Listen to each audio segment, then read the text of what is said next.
Hello everyone, I'm the DreamTeller and I'm here to help you today. I know you use this video to fall asleep, so before that, like the video and subscribe to the channel. Also, where are you from and what time are you watching? Now get comfortable and relax. I've been a farmer my whole life, just like my father and his father before him. Never been one for crazy stories or supernatural stuff. I'm about as down-to-earth as they come. But what happened last October has been eating away at me, and I need to get it off my chest. I still can't explain it, and honestly, I'm not sure I want to. I live alone on my family's farm in eastern Nebraska, about 30 miles from the nearest town. It's peaceful out here, just me and my crops, and I like it that way. That evening started like any other. I was doing my usual sunset check of the cornfields, something I've done thousands of times before. The harvest was coming up, and I wanted to make sure everything was ready for the next day. The sun was just starting to set, painting the sky in deep oranges and reds. There was this strange stillness in the air. You know that heavy feeling right before a storm?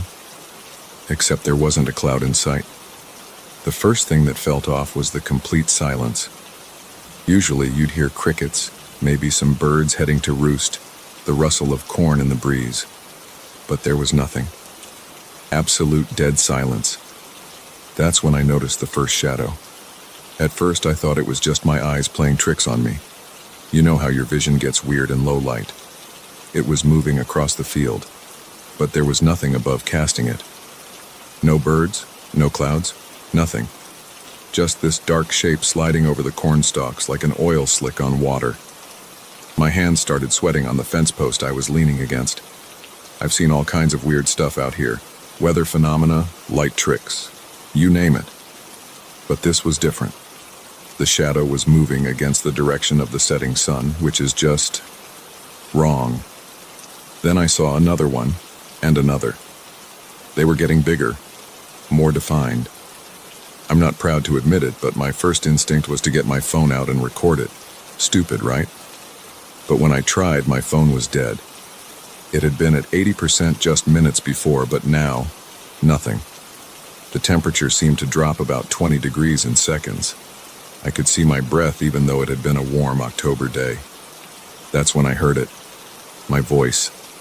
My own goddamn voice coming from somewhere in the field, calling out, "Help me!" It wasn't an echo, wasn't a recording. It was my voice with that slight southern drawl I got from my mom, the way I clear my throat before speaking. Details only I would know about how I sound. I'm not ashamed to say I started backing away toward the house. Every instinct was screaming at me to run, but you know that feeling where you're so scared you're almost moving in slow motion? That's what it was like. As I turned to run, the shadows started moving faster. They were flowing across the ground like spilled ink, but now they were starting to rise up, taking shape. The worst part? They were forming into my silhouette. Exact copies of me, but made of this deep, dark nothing. You know how when you look at a really deep hole and your mind can't quite process the depth? That's what these things looked like. They were three-dimensional voids in the shape of my body. I ran. God help me. I ran faster than I've ever run in my life. The shadows were faster. They flowed around me, through me. Have you ever had sleep paralysis? That cold, heavy feeling of something evil being right there? Multiply that by 100. Every time one passed through me, it felt like being dunked in ice water, but the cold went straight to my bones, to my soul. The weirdest part? I could feel what they were feeling. Every time one touched me, I got this overwhelming sense of hunger, of emptiness, of desperate need. But not for food or anything physical. They were hungry for me. For my life, my memories, my existence. I made it to the house, slammed the door, and locked it.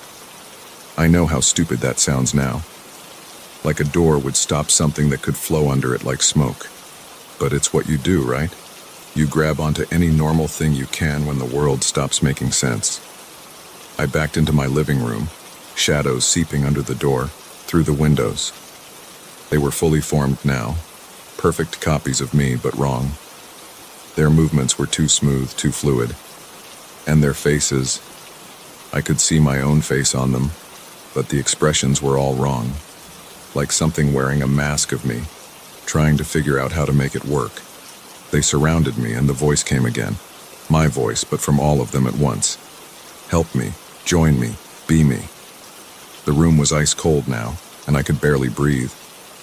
The shadows were closing in, and I could feel myself getting weaker, like they were somehow draining the life out of the air itself. Just when I thought it was over, when the shadows were literally inches from me, the sun finally set completely. Total darkness fell, and they vanished. Just like that.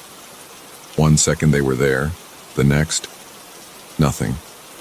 The room temperature returned to normal. My phone turned back on like nothing had happened. And I was alone. I'd like to say I packed up and left that night, but this farm has been in my family for 4 generations. Where would I even go? What would I tell people? So I stayed. That was 3 months ago, and nothing like it has happened since. But every sunset I'm inside before dusk. Every time I catch a glimpse of my own shadow, my heart stops for a second. And sometimes, just sometimes, when I'm alone in the fields, I swear I can hear my own voice calling from far away. I've thought about setting up cameras, but part of me doesn't want to know. Part of me thinks that looking too hard for answers might invite them back. All I know is that whatever those things were, they're still out there, and they're wearing my face.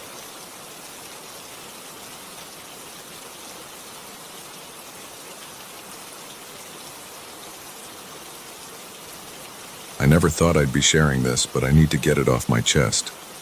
What happened that night on Route 43 still haunts me, and I find myself constantly questioning everything I experienced. Maybe writing it down will help me process it, or at least help me feel less crazy about the whole thing. I work as a night shift nurse at Memorial Hospital, about an hour from my home. The commute usually doesn't bother me. I've always been a night person, and the empty roads give me time to decompress after dealing with the intensity of the ER. That night started like any other.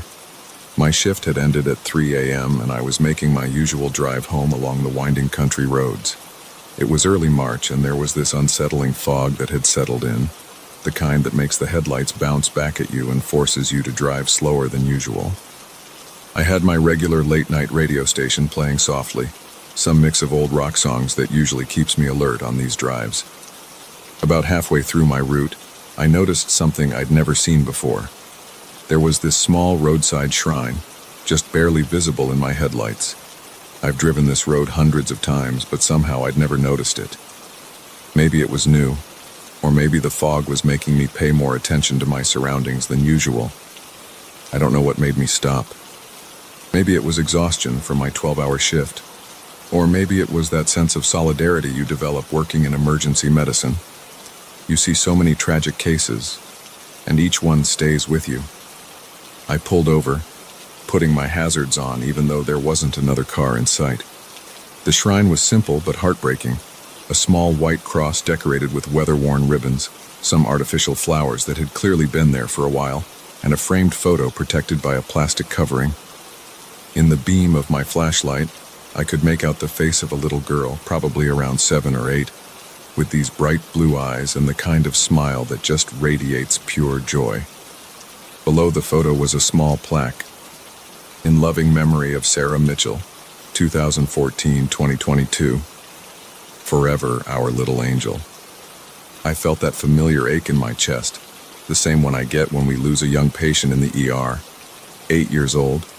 Just a baby, really. I said a quick prayer, even though I'm not particularly religious, and was about to head back to my car when the temperature suddenly dropped.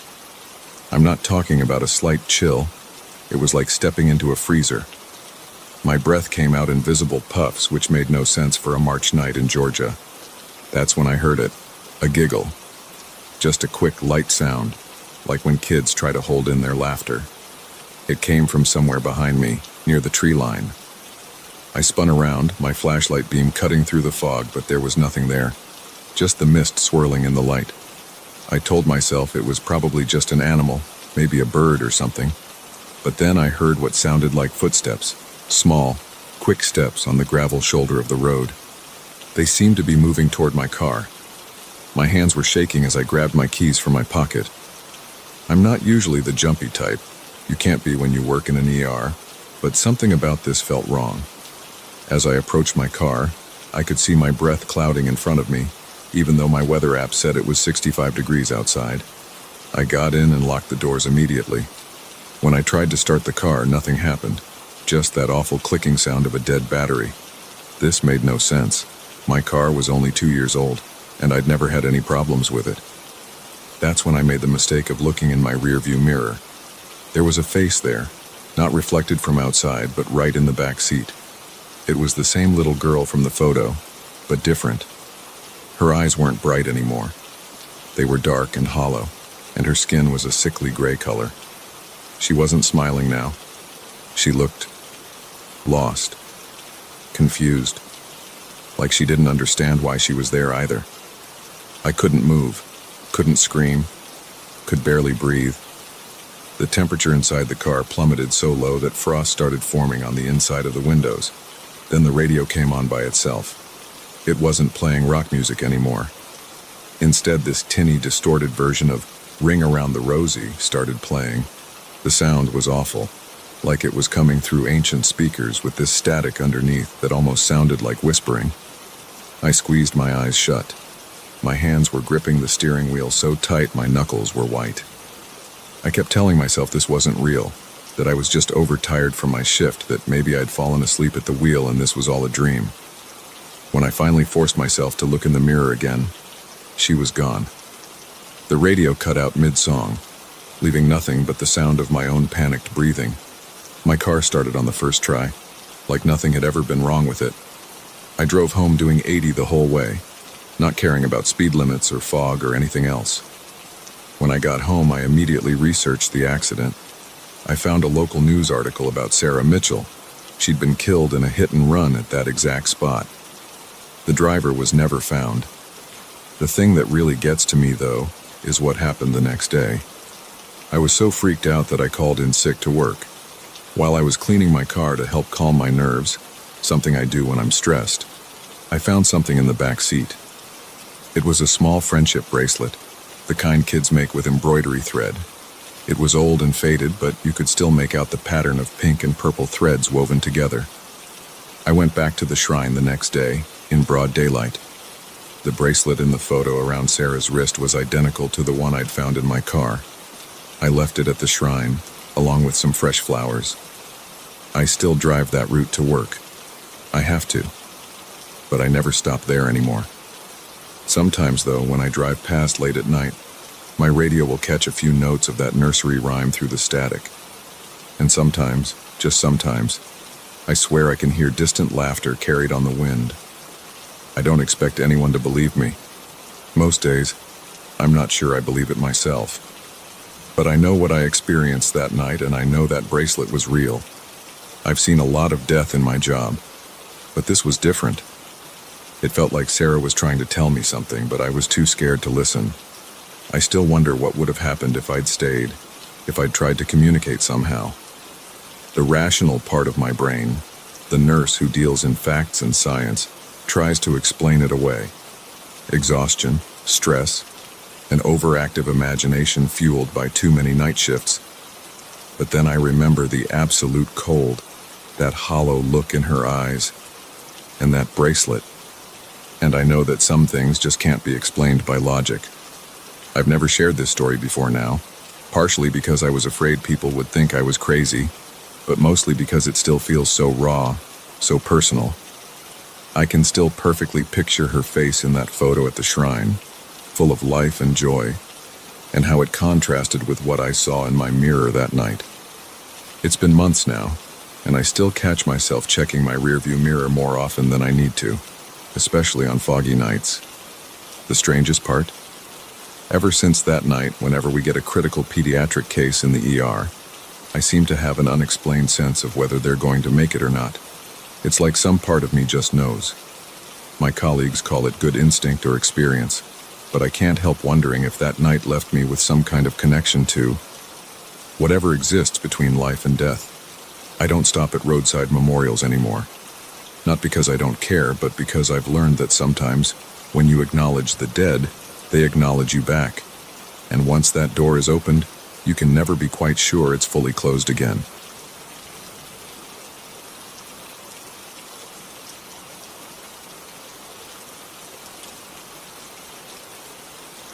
I've been hunting for over 15 years now, and I've always felt at peace in the woods.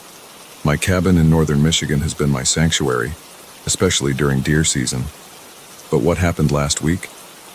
I still can't sleep properly.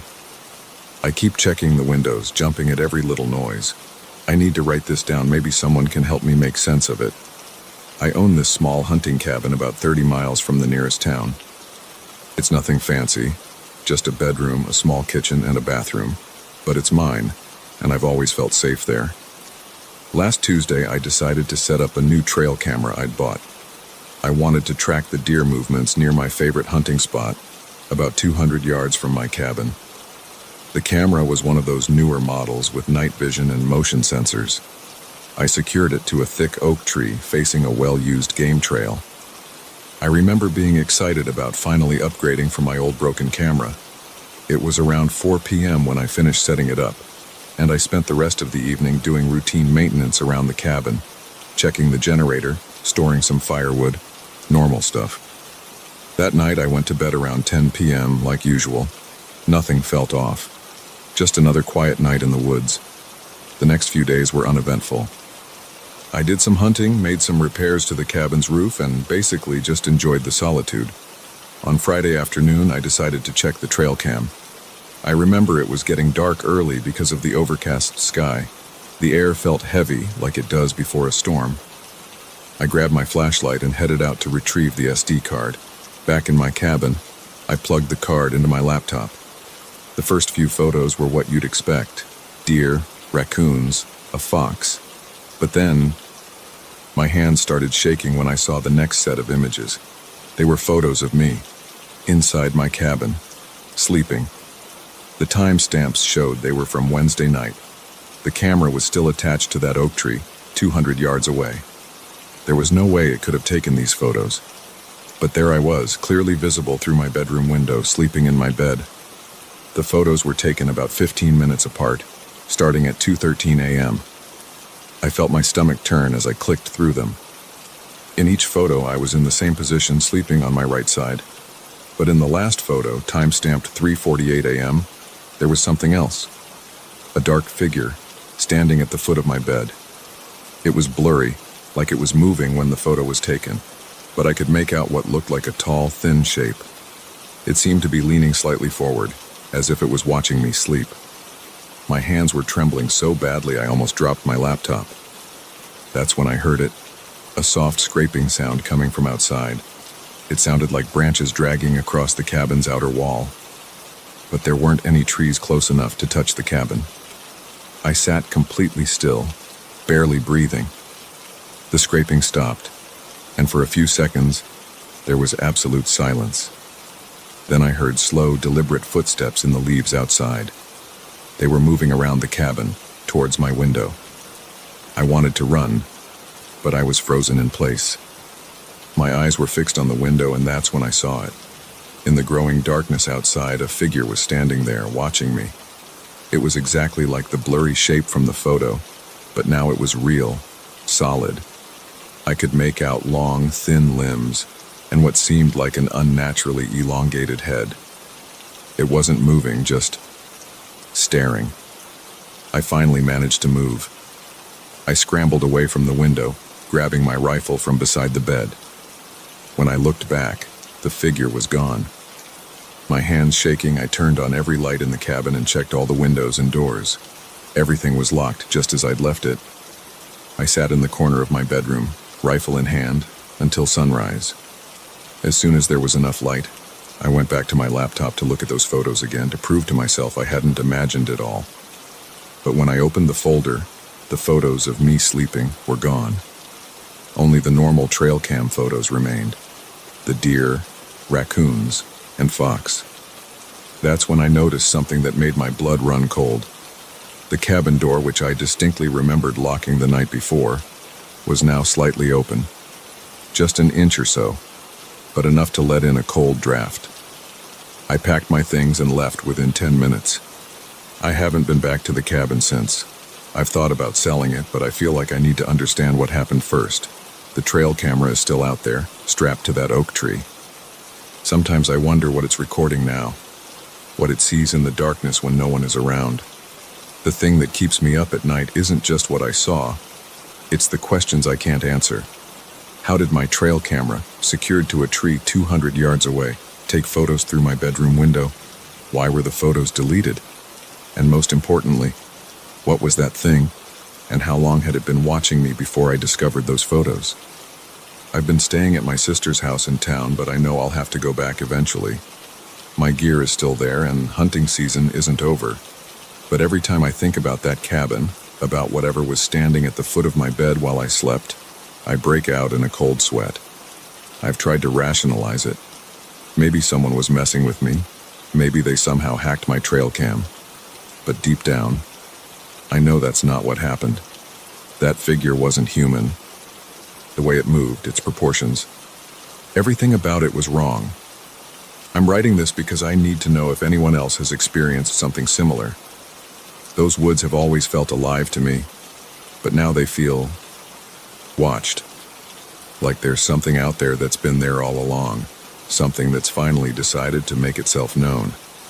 The rational part of my brain keeps telling me there must be a logical explanation. But then I remember the sound of those footsteps in the leaves, the sight of that figure standing motionless outside my window, and the way my cabin door was open when I knew I'd locked it. And I realized that some things can't be explained by logic. I still have the trail camera's memory card. Sometimes I think about checking it again to see if those photos might somehow reappear, but I'm afraid of what else I might find. For now, it stays locked in my desk drawer, along with the key to my cabin. Maybe someday I'll find the courage to go back. But for now, every time I close my eyes, I see that blurry figure standing at the foot of my bed, watching me sleep. And I wonder, how many nights did it stand there before I finally saw those photos?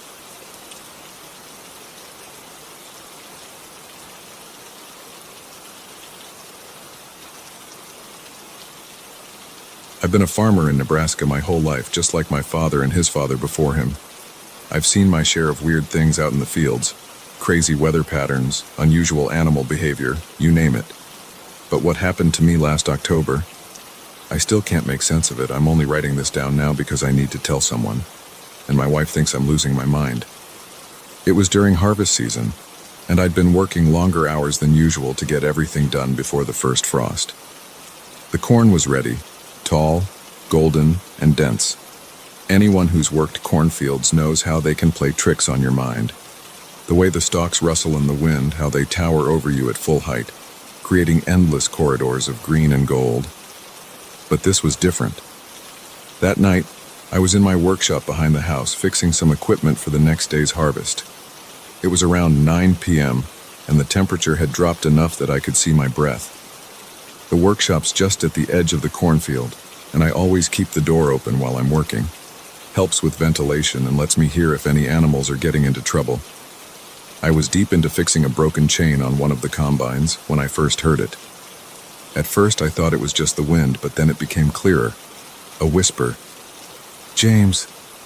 Just my name, soft and uncertain, like someone trying to get my attention without wanting to startle me. It came from somewhere in the field. I've dealt with trespassers before, mostly teenagers looking for a thrill or trying to steal some corn. But something about this voice made the hair on the back of my neck stand up. It didn't sound like a kid messing around. It sounded desperate. "James, I'm pleased to help." The voice was clearer now and definitely coming from the cornfield. I grabbed my flashlight and phone, thinking maybe someone had gotten lost or hurt out there. It happens sometimes. People underestimate how easy it is to lose your orientation in a cornfield, especially at night. The moment I stepped into the field, the temperature seemed to drop another 10 degrees. My flashlight beam cut through the darkness, creating strange shadows between the corn stalks. The plants were still at full height, almost 9 feet tall, creating a canopy that blocked out most of the moonlight. That's when I noticed the handprints. They were pressed into the stalks about chest height, like someone had been pushing their way through. But they weren't normal handprints. They were deeply pressed into the stalks, almost like they'd been burned in. The corn around the prince was darkened and wilted while the rest of the plants were perfectly healthy. "Hello?"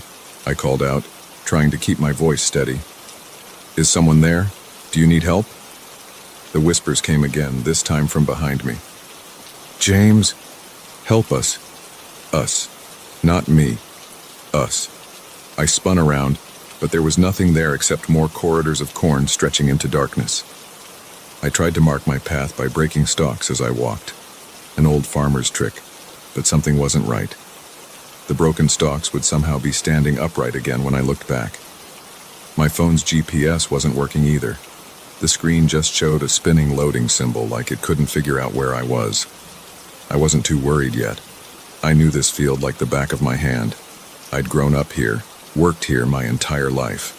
Getting lost should have been impossible. But after walking for what felt like 15 minutes, I couldn't find my way back to the edge. The workshop lights should have been visible. They're bright enough to see from anywhere in this section of the field. But all I could see was corn, and more corn. The whispers were getting louder now, coming from multiple directions. "James, why did you leave us? Why did you let this happen?" The voices were changing, becoming more accusatory. Some sounded like children, others like elderly people, all of them speaking with this horrible pleading tone that made my skin crawl. I tried to run. Bad idea in a cornfield at night, but panic was taking over. The stalks whipped at my face and arms as I pushed through them. The voices followed, getting louder and more numerous. They weren't whispering anymore. They were screaming my name, screaming for help, screaming in pain. I tripped over something and fell hard. When I pushed myself up, my hands came away wet and sticky. My flashlight had fallen nearby, and in its beam I could see that my hands were covered in some dark liquid. It wasn't blood. It was too thick, too dark, almost black.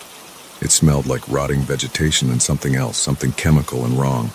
The screaming was all around me now. The corn stalks were moving, but there was no wind. They were bending toward me, like they were reaching for me. More of that black liquid was dripping from their leaves. The handprints were everywhere now, glowing slightly in the darkness, like cooling embers. I heard something moving through the corn behind me, not like a person or an animal. It was like a massive wave, making the stalks bow and break as it approached. The screams reached a fever pitch, and I could feel hot breath on the back of my neck. That's the last thing I remember clearly. I woke up at sunrise, lying at the edge of the field near my workshop. My clothes were shredded and caked with dirt and that same black substance, though it had dried to a crusty powder. I had scratches all over my arms and face, like I'd been running through thorns instead of corn. The weird thing is, when I went back to check the field in daylight, everything looked normal. No handprints, no broken stalks, no black liquid. The corn was perfectly healthy, gently swaying in the morning breeze like nothing had happened. I tried to convince myself it was just exhaustion, that I'd been working too hard and maybe dozed off in the workshop and had some kind of vivid nightmare. But I know what I experienced. The scratches were real, the torn clothes were real, and sometimes late at night when I'm lying in bed, I still hear those whispers calling my name. I've been farming that land for 30 years and nothing like this had ever happened before. But here's the thing that really keeps me up at night. I found a small notebook in my workshop the next day, covered in that same black residue. Inside, written in handwriting that looks disturbingly like my own but isn't, are just 2 words. Still here. I'm still harvesting that field. I have to. It's my livelihood. But I don't go out there at night anymore. And sometimes when I'm working during the day, I swear I can see handprints appearing on the stalks out of the corner of my eye, only to disappear when I turn to look at them directly. The whispers haven't returned, but I know they're waiting. Waiting for another dark night when I let my guard down. What scares me most isn't what happened that night. It's the feeling that whatever's out there in my cornfield isn't finished with me yet.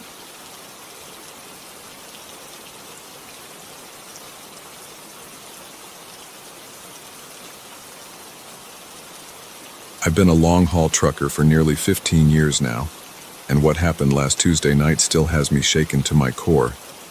I've driven through every kind of weather and on every type of road you can imagine. but I've never experienced anything like this. I'm writing this down because I need to tell someone, and honestly, I don't know who else would believe me. I was driving my usual route through rural Oregon, heading east on Highway 20 towards Burns. It was around 11 p.m., and the fog was the thickest I'd seen in years, the kind where your high beams just bounce right back at you. I had to slow down to about 35 mph just to see the edge of the road. The radio was mostly static at that point, so I'd turned it off. Just me, the hum of my engine, and that wall of white mist. About 40 miles outside of Burns, I spotted something by the side of the road. At first, I thought it was just another shadow playing tricks on me. The fog does that, makes you see things that aren't there. But as I got closer, I could make out a figure. A person, standing completely still, thumb out. I know. Picking up hitchhikers is against company policy, and honestly, I never do it. But something about this scene felt different. The temperature gauge on my dash read 28 degrees, and out there in the middle of nowhere, in that kind of weather, I couldn't just drive past. I slowed down and pulled over. Through my passenger window, I could see it was a man, probably in his 40s, wearing what looked like an old army jacket. He didn't say anything, just opened the back door and got in. I remember thinking it was weird he chose the back seat when the front was empty, but I figured maybe he was just being cautious. Hell, I probably would be too if I was getting into a stranger's truck at night.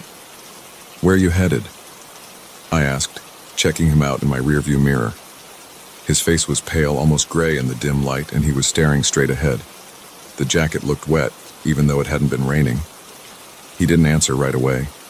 The silence stretched out so long I started to regret my decision to stop. When he finally spoke, his voice was barely above a whisper. "Almost there," he said, pointing forward with a dirty hand. I noticed his fingers left smudges on the air. Actual smudges, like when you touch a clean window. That's when my stomach started to knot up. Something wasn't right here. His reflection in my rearview mirror was off somehow. It's hard to explain, but it was like looking at a photograph that's slightly out of focus. We drove in silence for maybe 10 minutes. The fog seemed to get thicker, if that was even possible. My hands were sweating on the steering wheel, and I kept glancing in the rearview mirror. He never moved, never blinked, just kept staring straight ahead with those empty eyes. Then he pointed again. "Almost there," he repeated, but this time his voice sounded different, like it was coming from underwater or very far away. I looked back at the road for just a second, and when I checked the mirror again, the back seat was empty. My heart nearly stopped. I slammed on the brakes, skidding a little on the wet asphalt. The truck came to a stop right in the middle of the road, but I didn't care. I turned around completely in my seat, but there was no one there. No sign anyone had ever been there. Except there were handprints on the window. Not normal handprints. These were smeared with what looked like dirt and something darker, something red. They were smeared downward, like someone had dragged their hands down the glass. I don't remember much about the next few miles.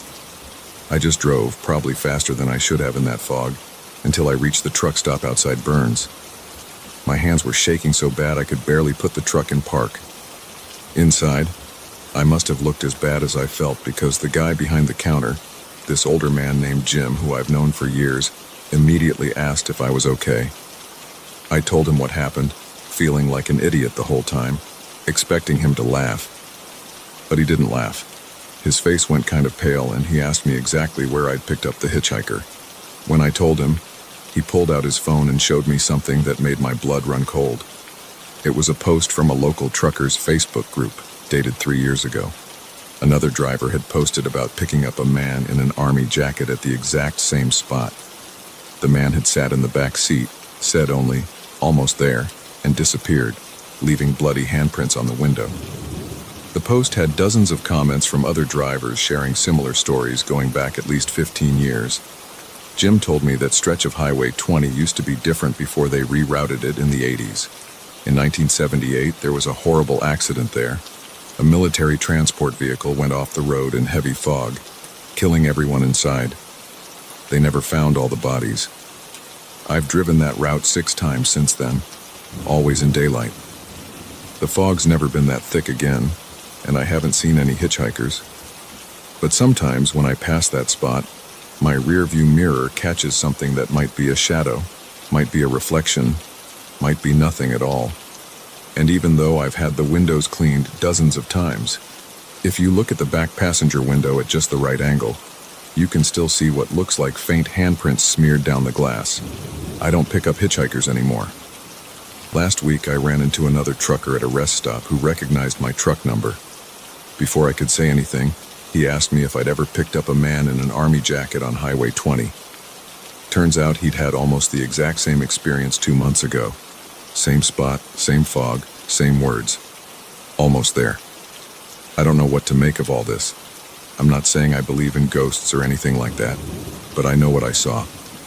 And I know those handprints were real. I took photos of them the next morning, but they came out all blurry, like there was something wrong with my camera. When I tried to show them to my wife, they were just gone from my phone, like they'd never been there at all. Sometimes I lie awake at night thinking about where there is. Where was he trying to go? What happens when he finally gets there? And why does he keep appearing decades after his death, still trying to reach some destination he'll never find? I still drive that route because it's my job, but I never drive it at night anymore if I can help it.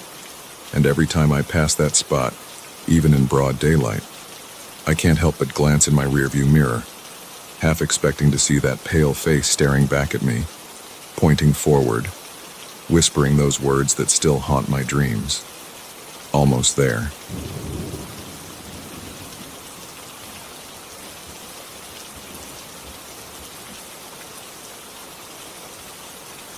I've been holding this in for months now, but I need to get it off my chest. My hands are literally shaking as I type this, but here goes. Last summer, my friends and I made the stupidest decision of our lives. We live in rural Minnesota, where there's nothing much to do except drive around back roads and find ways to kill time. That particular Saturday in August started like any other. Just me, Jake, Sarah, and Mike hanging out in Jake's basement playing video games and complaining about being bored. It was Sarah who first brought up the old Erickson barn. Everyone in town knew about it. This massive, creepy structure on the outskirts of town that had been abandoned since the 90s, when the Erickson family just up and left one day. There were all sorts of rumors about why they left, but nobody really knew the truth. The property had been tied up in some legal battle ever since. I'd driven past it hundreds of times on my way to school, but I'd never actually gone inside. It was this huge weather-beaten thing, all gray wood and rusty metal, kind of leaning to one side like it might collapse any day. Sarah mentioned she'd heard some kids from school had been sneaking in there at night, and somehow that turned into us deciding we should check it out ourselves. Looking back, I don't know why we thought going there at 6 p.m. was a good idea. Maybe because it was still light out, we thought it wouldn't be as creepy. Man, were we wrong. The sun was starting to set when we pulled up in Jake's pickup, casting these long shadows across the overgrown field. The barn looked even bigger up close, looming over us like some ancient monster. The air felt different there, heavy, if that makes sense.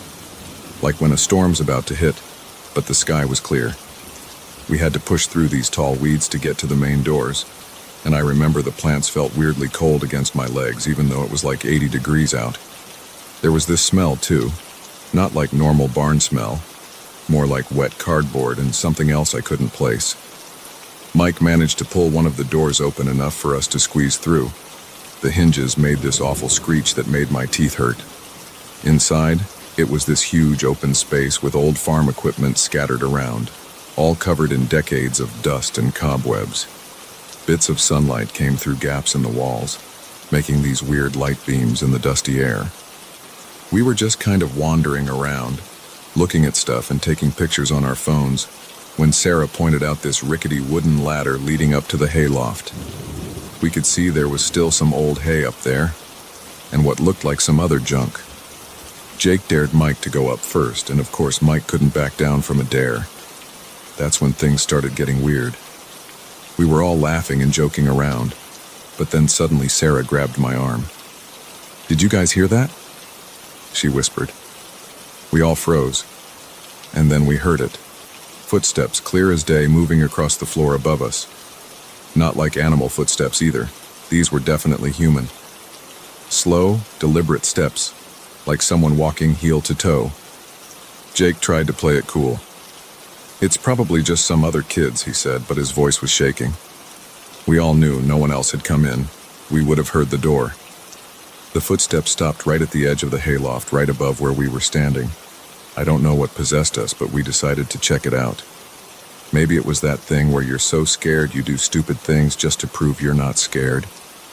Jake went up first this time, then Mike, then me with Sarah behind me. The ladder creaked with every step, and I remember thinking how easily it could break. The hayloft was bigger than it looked from below, with old hay scattered everywhere and these weird shadows in the corners where the light couldn't reach. But what caught our attention immediately was this rocking chair, right in the middle of the floor. It was still moving slightly, like someone had just gotten up from it. And around it, in the thick dust covering the floor, were fresh footprints, small ones, like a child's. We all just stood there, staring at the chair. Nobody wanted to say anything. The temperature seemed to drop about 20 degrees and I could see my breath. Then Sarah whispered, "Guys, look at the footprints. They just stopped, right at the chair, like whoever made them had just vanished." That's when we heard it, this voice, small and sweet and completely terrifying. "Come back and play." It sounded like it was coming from right behind us, but when we spun around there was nothing there, just more shadows and hay. We got out of there so fast I don't even remember climbing down the ladder. We just ran, practically falling over each other to get to Jake's truck. As we peeled out of there, I looked back at the barn. In the fading light, I swear I could see something in that hayloft window, just a small dark shape. We tried to convince ourselves it was just our imagination playing tricks on us. But a week later, Mike went back alone. Yeah, I know, terrible idea. He called me right after, freaking out. The chair had moved. It was closer to the edge of the hayloft, like it was waiting for someone. He took a picture, and when he showed it to us later, my blood ran cold. You could see these tiny handprints in the dust on the arms of the chair. We went back 3 more times over the next month. Don't ask me why. Maybe we were trying to prove to ourselves we weren't crazy. Each time the chair was closer to the edge. The last time we went, it was right at the edge of the hayloft, rocking slightly with those same small footprints around it in the dust. We heard that voice again, closer this time. "Please don't go. I'm so lonely." None of us have been back since then, but sometimes when I drive past the barn on my way to school, I glance up at that hayloft window. The chair isn't there anymore. But sometimes, just for a second, I see a small face looking back at me and my phone starts playing static. I still don't know what happened in that barn, or what we encountered. Part of me doesn't want to know.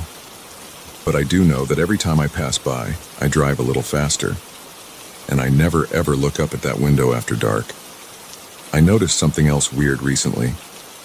I was looking through the pictures on my phone from that first day, and in every single one there's this weird blur in the background. It's always in a different place, but it's about the size of a small child. I tried showing the pictures to Jake last week, but when I opened my phone they were all corrupted, just static. The Erickson barn is still there, still abandoned. Sometimes I hear other kids at school talking about checking it out, and I want to tell them not to go. But I know they wouldn't believe me. Nobody would. I wouldn't believe it either if I hadn't experienced it myself. I don't know why I'm sharing this now. Maybe because it's been getting harder to sleep lately. Every time I close my eyes, I hear that voice. "Come back and play." And sometimes in my dreams I'm back in that hayloft and the chair is rocking, rocking, rocking, getting closer to the edge with each swing.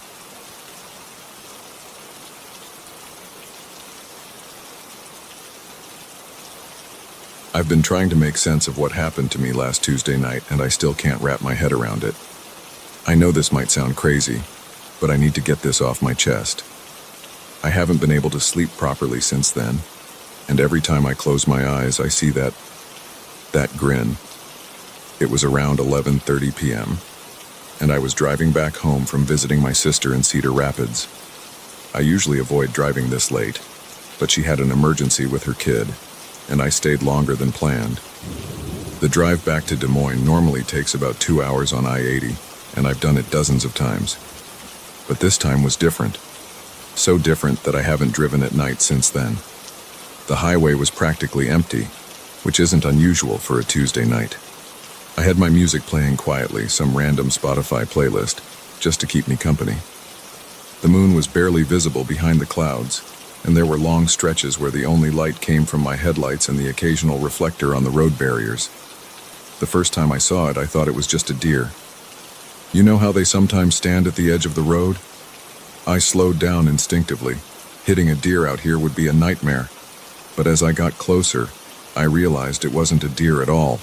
It was tall, too tall, maybe 7 feet, and completely black, like a shadow standing upright.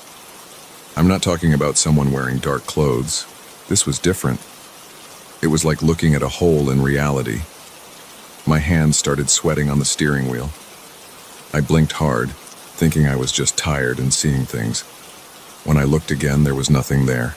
Just empty road and darkness. I let out this nervous laugh and turned up the music a bit. Classic sleep-deprived hallucination, right? I even texted my sister at the next rest stop. I pulled over, obviously, to joke about it. But then it happened again. About 15 minutes later, I saw the same figure, same place, right at the edge of the road. Only this time, it was closer to the highway. Close enough that my headlights should have illuminated it properly, but they didn't. The light just seemed to stop at its edges. I'm not making this up. I wish I was. My heart was really pounding now. I pressed the gas pedal harder, pushing my old Honda Civic past 80. The figure disappeared again as I got closer, but this time I couldn't shake the feeling of being watched. I checked my rearview mirror obsessively, and that's when I noticed something that made my blood run cold. Every time I checked the mirror, the figure was there, standing in the middle of the road. And every time, it was closer than before. I started counting the seconds between looks. 5 seconds, it was maybe 200 feet behind me. 10 seconds, 150 feet, 15 seconds, 100 feet. I was going over 80 miles per hour, but somehow it was gaining on me. I tried calling 911, but my phone showed no signal. Of course it didn't. I tried calling anyway, hands shaking so bad I could barely hold the phone. Nothing. The radio started crackling with static. I jabbed at it frantically, trying to get it to work, but it just got worse. The static started forming patterns that almost sounded like words, but not quite, like someone trying to speak through water. Then my car started to sputter. No, no, no, no, not here, not now. The engine made this horrible choking sound, and all the dashboard lights started flickering. I've never maintained this car perfectly, but it had never done anything like this before. I pressed the gas pedal to the floor, but it was no use. The car was dying. As the engine gave its final cough, I managed to coast to the shoulder. My hands were trembling so badly I could barely turn the key. Please start, please start, please start, I kept whispering, but nothing happened. Just that awful clicking sound when the engine won't turn over. That's when I heard it. The whispers. They seemed to come from everywhere at once. From the vents, from outside the windows, from the back seat. They weren't in any language I recognized, but somehow they felt hungry. I couldn't move, couldn't scream, could barely breathe. With trembling hands, I looked in the rearview mirror one last time. The figure was right there, just outside my back window. And it was grinning. God, that grin. It wasn't human. Wasn't anything that should exist in our world. It stretched too wide, had too many teeth, and seemed to glow with its own sickly light. Then everything went black. Not just the car lights, everything. Like someone had turned off the universe. I couldn't even see my hand in front of my face. The whispers got louder, and I felt something cold brush against my neck. I must have passed out because the next thing I remember is waking up to the sound of a truck horn. It was morning. My car was parked perfectly straight on the shoulder, running smoothly like nothing had happened. My phone showed 6:47 a.m., full signal, several missed calls from my sister. The truck driver asked if I was okay, said he saw me sleeping in my car. I just nodded and drove home, hands shaking the entire way. I've checked my car multiple times since then. Took it to 2 different mechanics. They say everything's fine, nothing wrong with it at all. But sometimes when I'm sitting in traffic, I hear those whispers coming from the vents. And every time I look in my rearview mirror at night, I expect to see that grin. I don't drive at night anymore. I can't.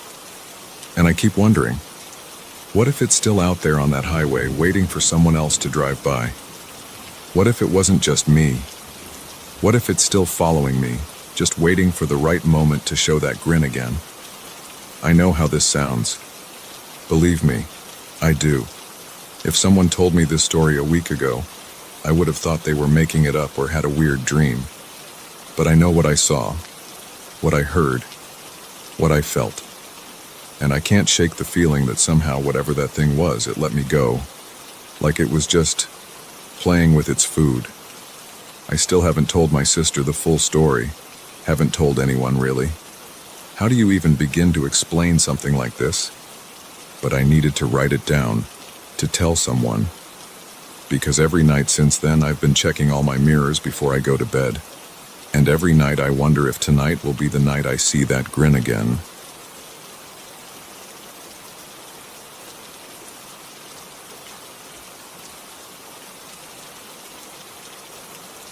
I never thought I'd be sharing this, but I need to get it off my chest.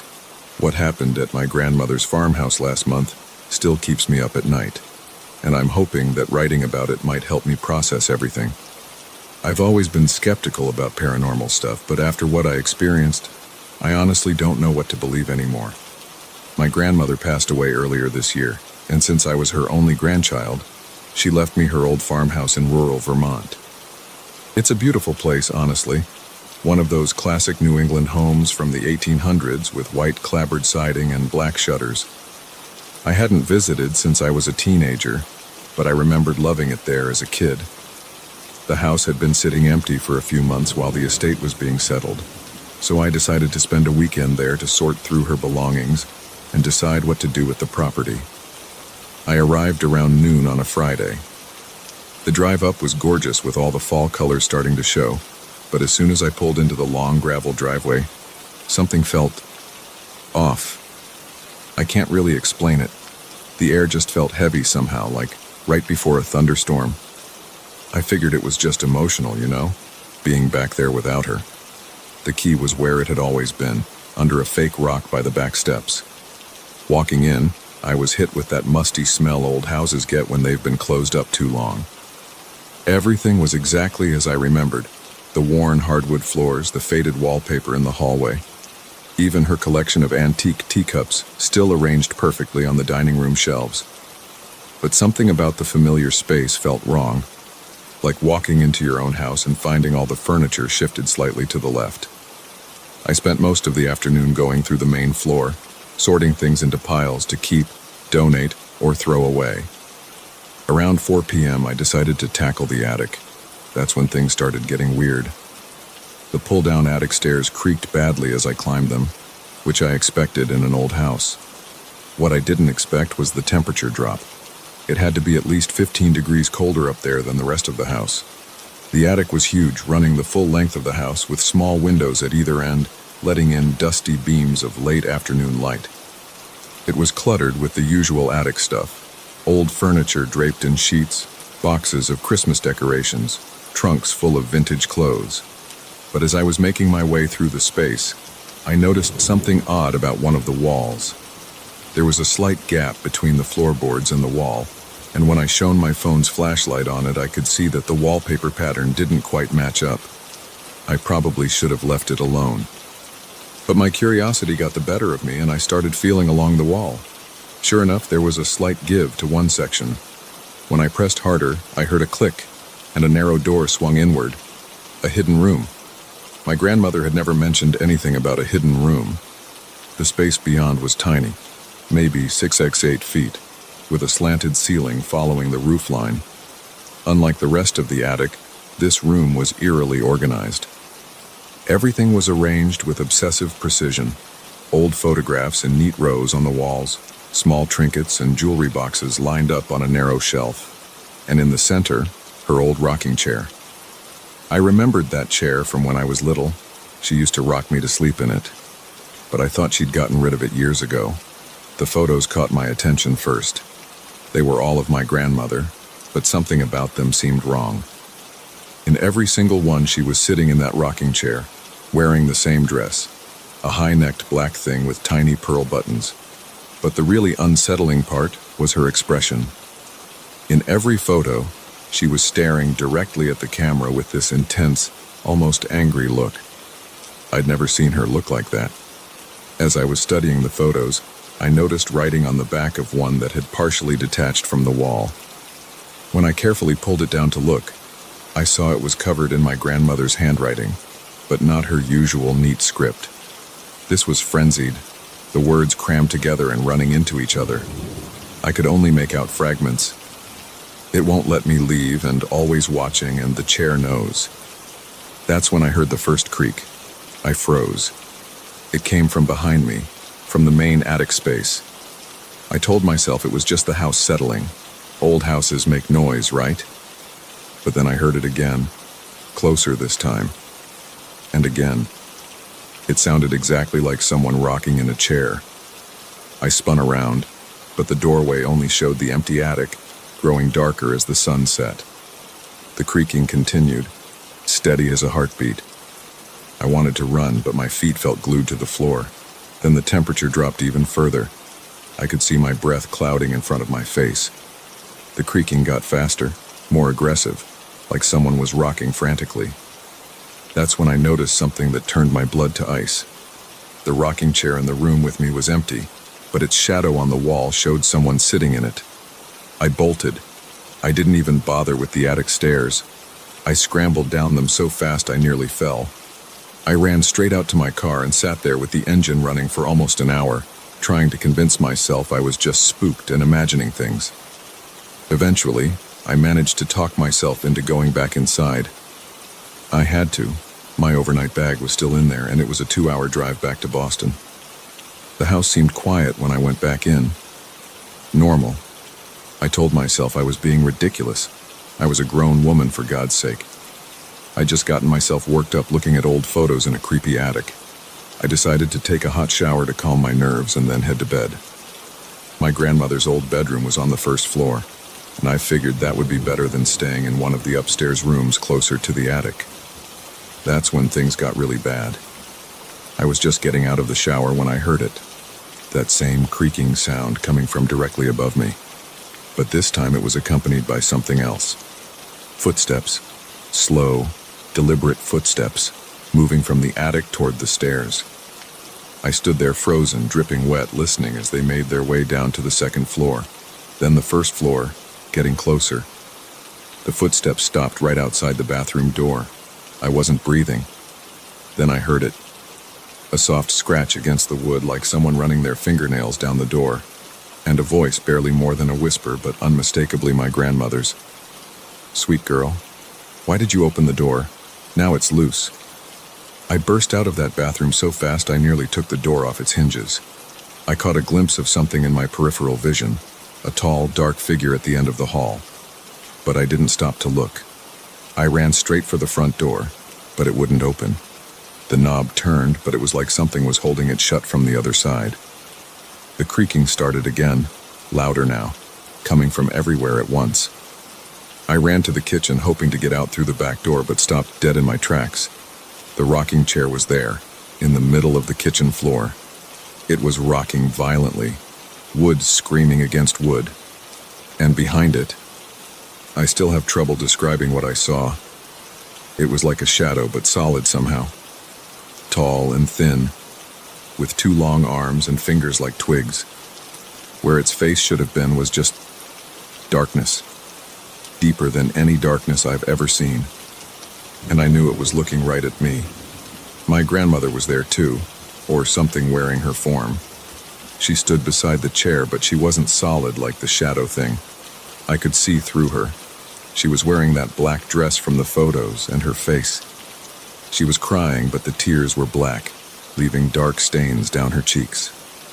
"I'm sorry," she said, her voice sounding like dead leaves scraping across pavement. I tried to keep it contained. In the room. In the chair. But you let it out, and now... The shadow thing moved. I don't mean it walked. It was just suddenly closer, those horrible long fingers reaching for me. I screamed and threw myself backward, crashing into the wall. My hand hit the light switch by pure chance. When the kitchen lights flicked on, everything vanished. The chair, the shadow, my grandmother, all gone. The house was suddenly, completely silent. I didn't stay to see if they'd come back. I ran out to my car, barefoot, still in my towel, and drove straight home to Boston. I left everything behind. My clothes, my phone charger, everything. I haven't been back since. I've tried researching the house's history, looking for any clues about what happened there. All I've found is that before my grandmother bought it in the 1960s, it had been empty for nearly a decade after the previous owners abandoned it suddenly, leaving all their belongings behind. No explanation was ever given. The worst part? Last week I got a call from the realtor I'd hired to sell the place. She said when she went to do the initial walkthrough, she found something strange. That rocking chair was back in the hidden room, surrounded by new photos on the walls.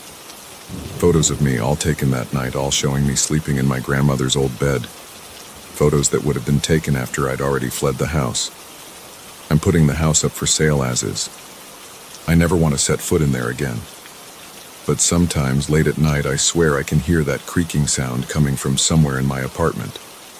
And in the corner of my eye, I keep seeing something tall and dark, with fingers like twigs.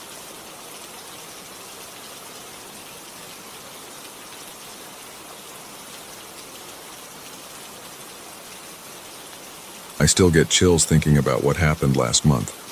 I've been trying to make sense of it, but I can't shake this feeling of dread every time my mind wanders back to that house. I need to write this down, even though my hands are shaking just thinking about it. It started as a regular weekend road trip with my college friends, Sarah, Mike, and James. We were heading to Sarah's sister's wedding in Vermont, leaving early to make a mini vacation out of it. The four of us had done these kinds of trips before, usually sticking to the main highways and only stopping at those generic rest areas with their identical fast food joints. Everything was normal until about 6 hours into our drive. We'd been playing stupid car games and sharing snacks when our GPS started acting weird. The screen kept glitching, and the route kept recalculating. Mike, who was driving, pulled over to try and fix it. That's when James mentioned he'd heard about this old town nearby called Millbrook that was supposed to be super haunted or whatever. He'd read about it on some obscure forum. Apparently, the whole place had practically emptied out in the 70s after a series of unexplained disappearances. I remember rolling my eyes. James was always into that kind of stuff, but Sarah seemed weirdly interested. She kept pestering Mike until he agreed to take the detour. "We're ahead of schedule anyway," she said. "What's the worst that could happen?" God, I wish I could go back to that moment and scream at us to stay on the highway.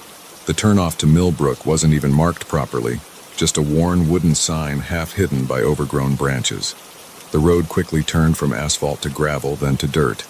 The trees got thicker, pressing in on both sides of the road. My phone lost signal almost immediately, but none of us thought much of it at the time. The town itself looked like something frozen in time. Most of the buildings were from the 50s or 60s, their paint peeling and windows boarded up. There were maybe a handful of houses that looked lived in, but we didn't see a single person. No cars moved, no kids played. Even the air felt still, like the whole place was holding its breath. We parked near what used to be the town square. The only sound was the crunch of gravel under our feet and the distant caw of crows. Sarah wanted to take pictures for her Instagram whenever we got signal back, so we started walking around. That's when we noticed the house. It stood apart from the others, a large Victorian mansion set back from the road, partially hidden behind overgrown hedges. The weird thing was, while all the other abandoned buildings looked dead, this one seemed alive somehow. The windows were intact, and I swear I saw something move behind one of the curtains. But what really caught our attention were the lights. Even in the afternoon sun, we could see weird flickering coming from inside, like someone was walking around with a lantern. And then we heard it. Laughter. Not loud or obvious, but this soft, echoing sound that seemed to drift through the air like smoke. Mike wanted to leave. He kept saying something felt off, but James was already heading toward the front door and Sarah followed him. I didn't want to be the only one staying behind, so I went too. Stupid, stupid, stupid. The front door was unlocked. It shouldn't have been unlocked. The inside of the house was like a museum, dusty but perfectly preserved. The furniture was all there, covered with sheets. Family photos still hung on the walls. But something was wrong with them. In every single picture, the faces were turned away from the camera, or blurred or hidden in shadow. We moved through the rooms in a sort of trance. The laughter had stopped, but now there was this constant whispering, just on the edge of hearing, like multiple conversations happening just out of earshot. We tried to convince ourselves it was just the wind, but there wasn't any wind. In what looked like a study, we found a photo album on a desk. The leather was cracked with age, but the pages were intact. As we flipped through it, my stomach started to knot. The photos were all of people, dozens of them, standing in various places around town. They were dressed in clothes from different decades, but they all had the same vacant expression. And their eyes were completely white in every photo. That's when Sarah screamed. She was staring at one of the last photos, her face white as a sheet. The photo showed 4 young people standing in front of the house. It was dated 1973, but I swear to God, one of the girls looked exactly like Sarah. Not just similar, identical. Same face, same birthmark on her neck, same everything. The lights went out, all of them, at once. The sun had set without any of us noticing, and now we were in complete darkness. Our phones were dead. Even Mike's flashlight wouldn't work. The whispering got louder, and now we could make out words. Stay with us. You belong here. We've been waiting. Just like the others. We ran. At least we tried to. The house had changed somehow. Doors that we'd passed through before led to different rooms now. Hallways stretched impossibly long, and everywhere we went those whispers followed us, getting louder and more insistent. I don't remember how we got out. I have flashes.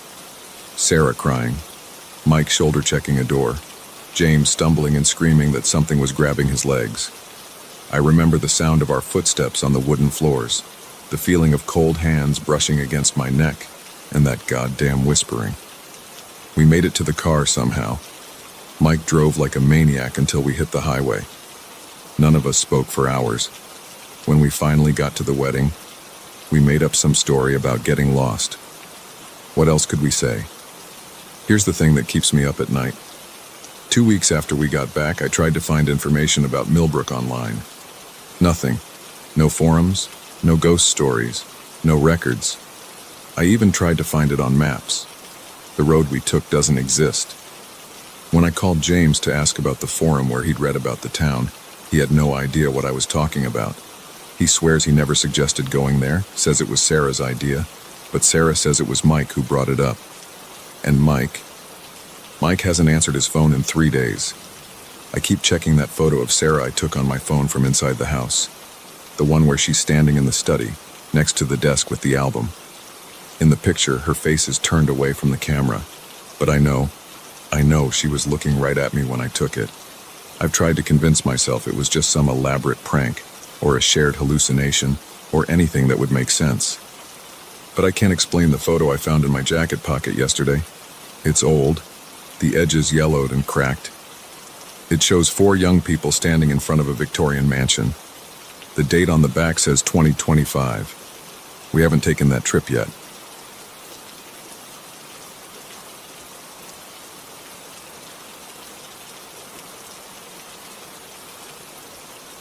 I've been hesitating to write about this for months now, but I need to get it off my chest.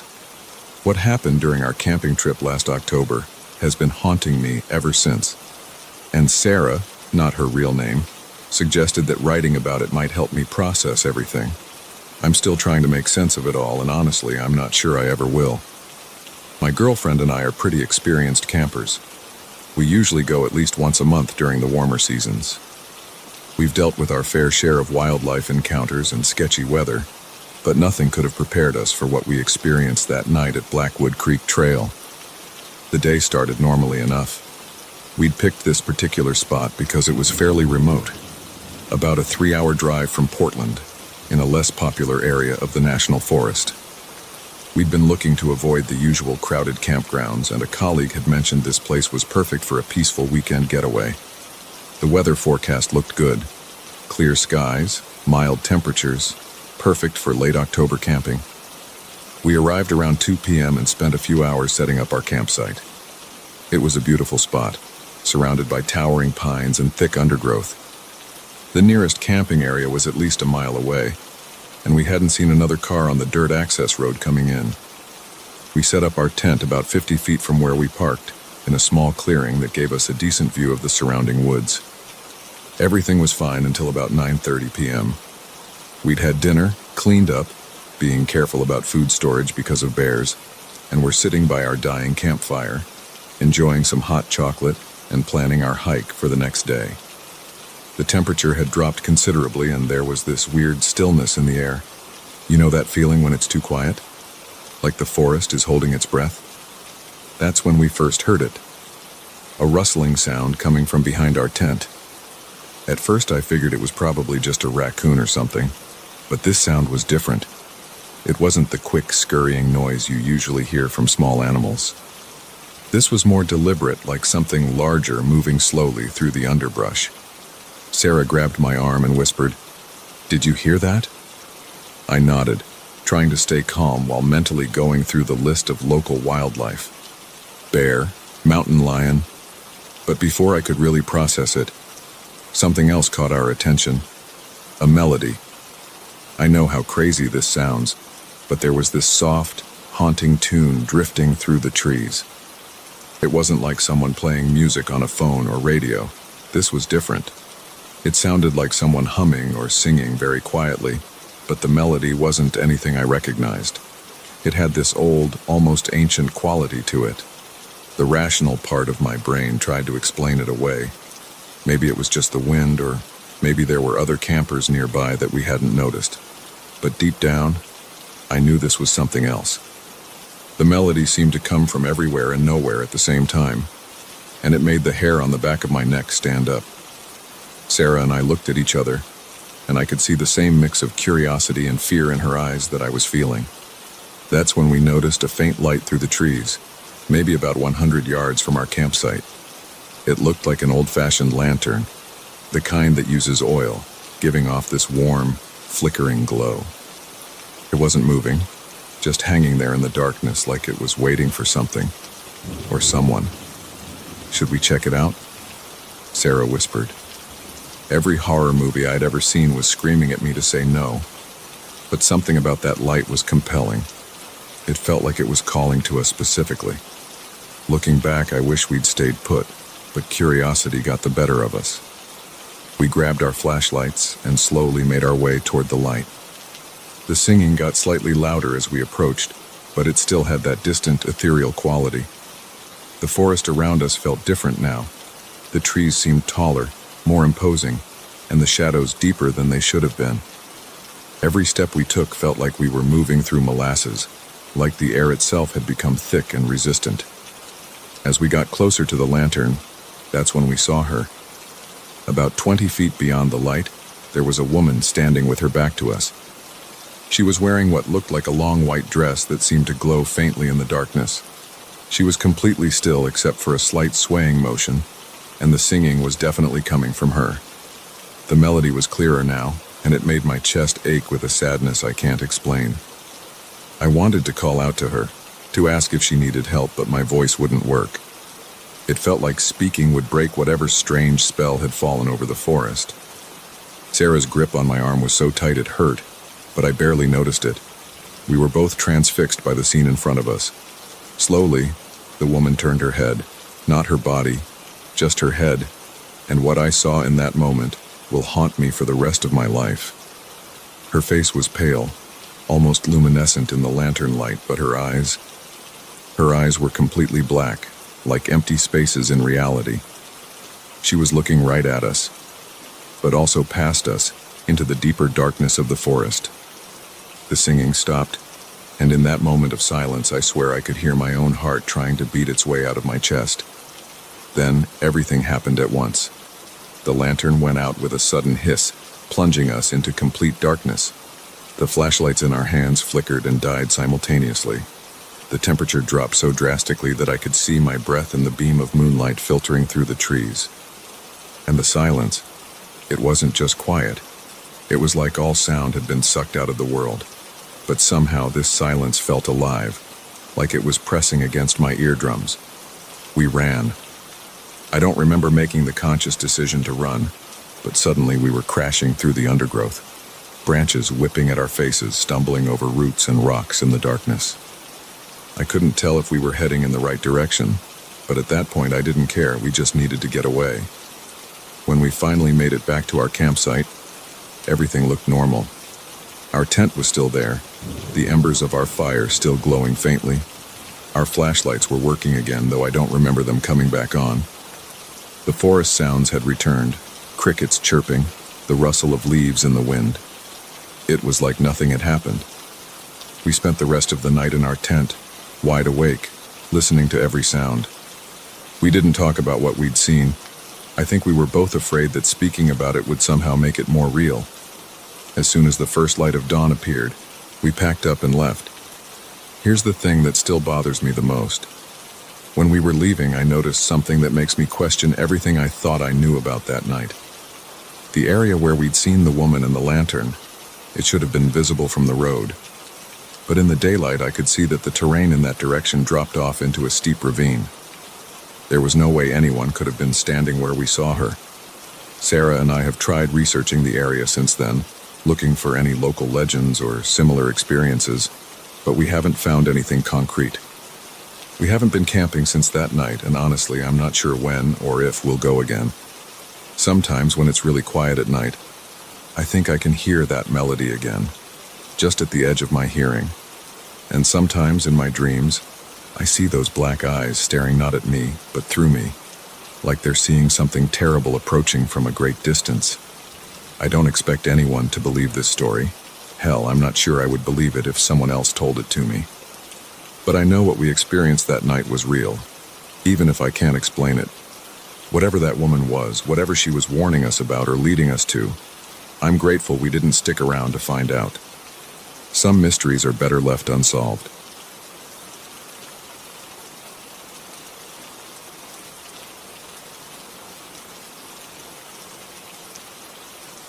I still get chills thinking about what happened that day in the Blackwood Forest. It's been 3 months and I've debated whether to share this, but I need to get it off my chest. Maybe someone out there has experienced something similar and can help me make sense of it all. My friends and I had been planning this hike for weeks. It was supposed to be a simple day trip, just me, Sarah, Mike, and Tom, exploring one of the lesser-known trails about 2 hours from the city. We'd done plenty of hikes before, but nothing could have prepared us for what happened on that trail. We got to the trailhead around 10 a.m. It was a crisp autumn morning, and the weather forecast predicted clear skies all day.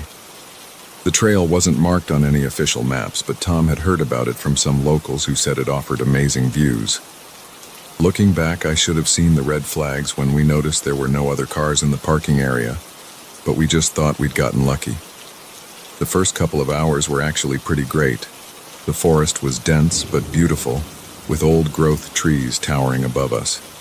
We took some photos, shared trail mix, and just enjoyed being away from the city. Everything changed around 2 p.m. I was walking behind Sarah when I first heard it, a laugh that sounded like it came from somewhere among the trees.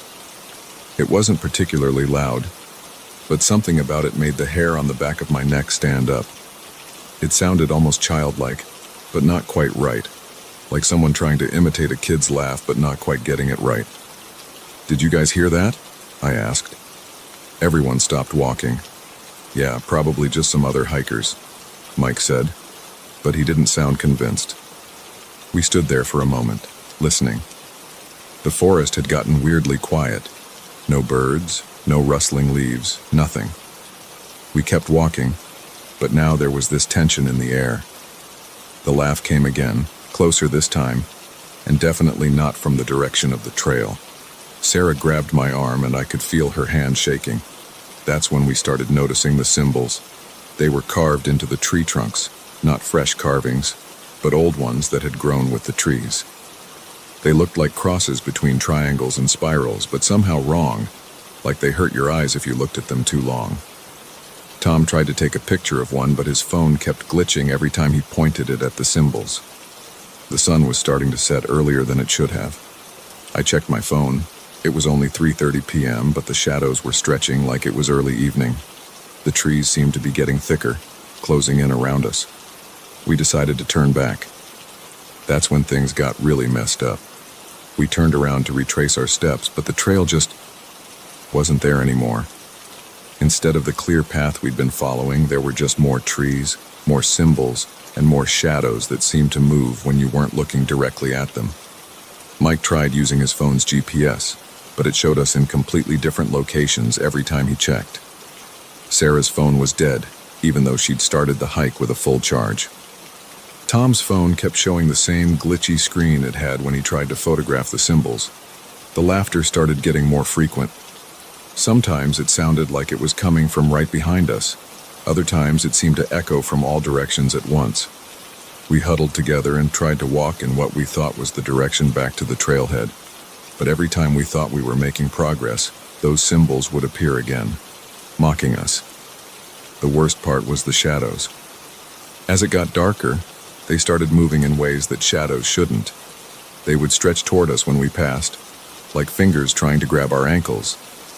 Several times I could have sworn I saw a figure standing just at the edge of my vision, but every time I turned to look, it was gone. Around what felt like 6 p.m., our phones were all either dead or malfunctioning by then. The laughter changed. It wasn't trying to sound childlike anymore. It was deeper, almost guttural, and it was getting closer. We started running, crashing through the underbrush, not caring about direction anymore, just trying to get away from that sound. That's when we saw them, eyes reflecting in the darkness between the trees. Not animal eyes, they were too high up, too aware. They blinked in sequence like they were communicating with each other. The symbols on the trees started to look like they were glowing faintly, pulsing in the same sequence as the blinks. We ran until we couldn't run anymore.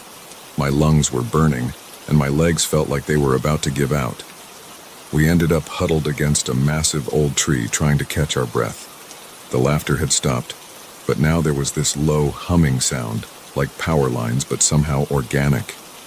It made my teeth hurt. Sarah was crying silently.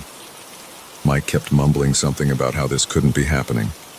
Tom just stared straight ahead, completely frozen.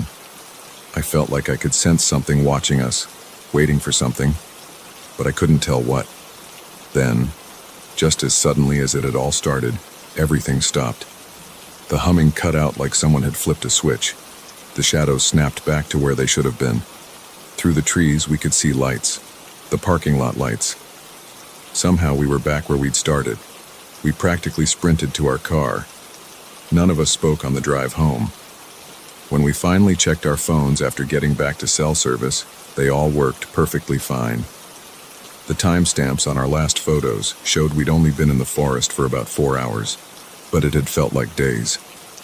We've tried researching the area since then, looking up the symbols, the history of the forest, anything that might explain what happened. We found nothing. The trail we took doesn't show up on any maps, and when we tried to drive back a week later to document everything, we couldn't even find the turnoff to the parking area. I still have nightmares about those eyes in the darkness, and sometimes I wake up in the middle of the night thinking I can hear that laugh. Sarah won't talk about it at all. Mike moved to another state. Tom threw himself into research about local folklore but hasn't found anything that matches what we experienced.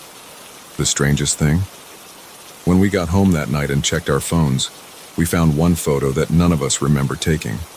It's mostly black, but in one corner you can barely make out what looks like a symbol carved into a tree. It's not one of the ones we saw in the forest.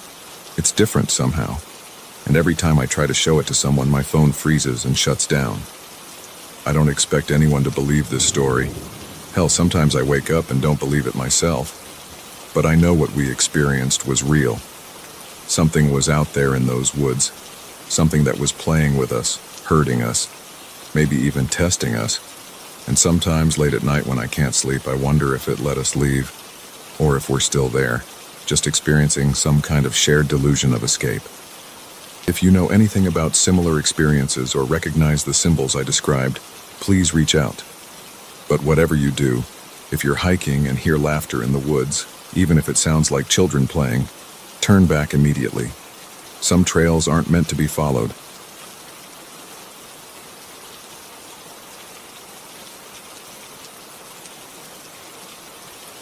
I've been a photographer for almost 15 years now, specializing in architectural photography, particularly old buildings and estates. What happened last week at the Blackwood Manor has made me question everything I thought I knew about reality, and I honestly don't know if I'll ever be able to pick up my camera again. I had been commissioned to photograph the estate for a local historical society before its renovation.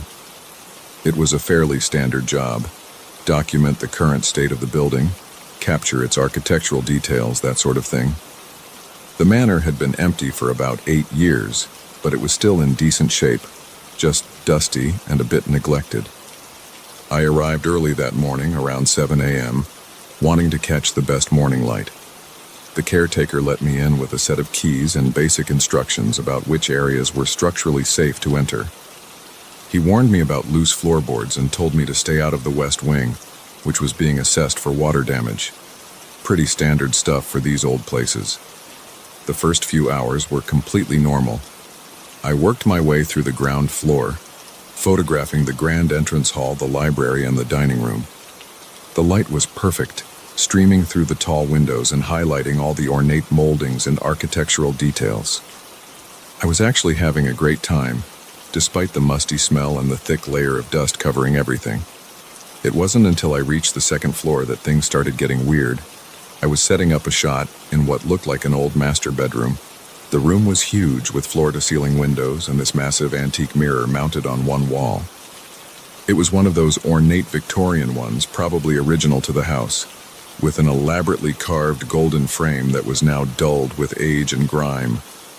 I was adjusting my camera settings when I noticed something odd in my peripheral vision. You know that feeling when something moves just at the edge of your sight, but when you turn to look, nothing's there. It was like that, except when I looked up at the mirror, my reflection seemed delayed. Just by a fraction of a second, but enough to notice. I initially brushed it off as my eyes playing tricks on me. Old houses can do that to you, especially when you're working alone. But then I saw it. My shadow in the mirror wasn't matching my movements. I was standing still, adjusting my lens, but my shadow was shifting. At first it was subtle, just small movements that could have been explained away by the angle of the sun or my tired eyes. But then it raised its arm while both of mine were firmly on my camera. I froze. Complete deer in headlights freeze. My heart started pounding so hard I could feel it in my throat. The shadow in the mirror was definitely moving independently now. It raised both arms in what looked like a pushing motion, pointing toward the door. I couldn't move. I couldn't even breathe. The shadow became more agitated, its gestures more urgent. My photographer's instincts kicked in. Stupid, I know, but when you've spent years documenting everything you see, it becomes almost automatic. I raised my camera and took a photo. The flash lit up the room for a split second, and what I saw in that burst of light will haunt me forever. The shadow in the mirror had stretched toward me, its form elongated and distorted, with hands reaching out of the glass like it was trying to grab me. I ran. I just ran. Dropped my tripod, clutched my camera to my chest, and bolted out of that room as fast as I could. I stopped in the hallway, trying to catch my breath and convince myself I was just seeing things. That's when I noticed the decorative mirror hanging on the wall opposite me. My shadow was there too, but it wasn't my reflection. It was that same distorted shape, pressing against the glass. I turned and ran down the stairs, but every mirror I passed, and this house had a lot of them, showed the same thing. My shadow was following me, moving from mirror to mirror, always reaching, always trying to get out. In the entrance hall, there was a large mirror above the fireplace. As I ran past it, I swear I felt something cold brush against my shoulder, like fingers just barely missing their grip. I made it outside and didn't stop running until I reached my car.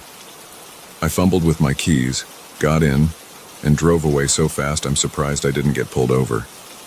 I called the caretaker once I was a safe distance away and made up some excuse about feeling sick. He was understanding and said we could reschedule. That was a week ago. I haven't been able to look in a mirror since then. I cover all the reflective surfaces in my house with sheets. I can't even look at my phone screen when it's turned off, afraid of what I might see in the black reflection. The worst part? I still have that photo on my memory card. I haven't looked at it. I can't bring myself to. The card is locked in my desk drawer, and sometimes at night, I swear I can hear scratching coming from inside. I don't know what was in that house or what it wanted. I don't know if it was trying to warn me about something worse or if it was trying to harm me itself. All I know is that sometimes, when I catch a glimpse of my reflection in a window or a puddle, my shadow doesn't quite match my movements anymore. And sometimes, just sometimes, I see it turn its head to look at me when I'm not moving at all. I've tried researching the history of Blackwood Manor, looking for similar experiences or any explanations, but I've found nothing concrete. Just vague mentions of previous owners leaving suddenly and a few unsubstantiated rumors about people going missing on the property over the years. Part of me wants to go back, to understand what happened, but I know that would be insane.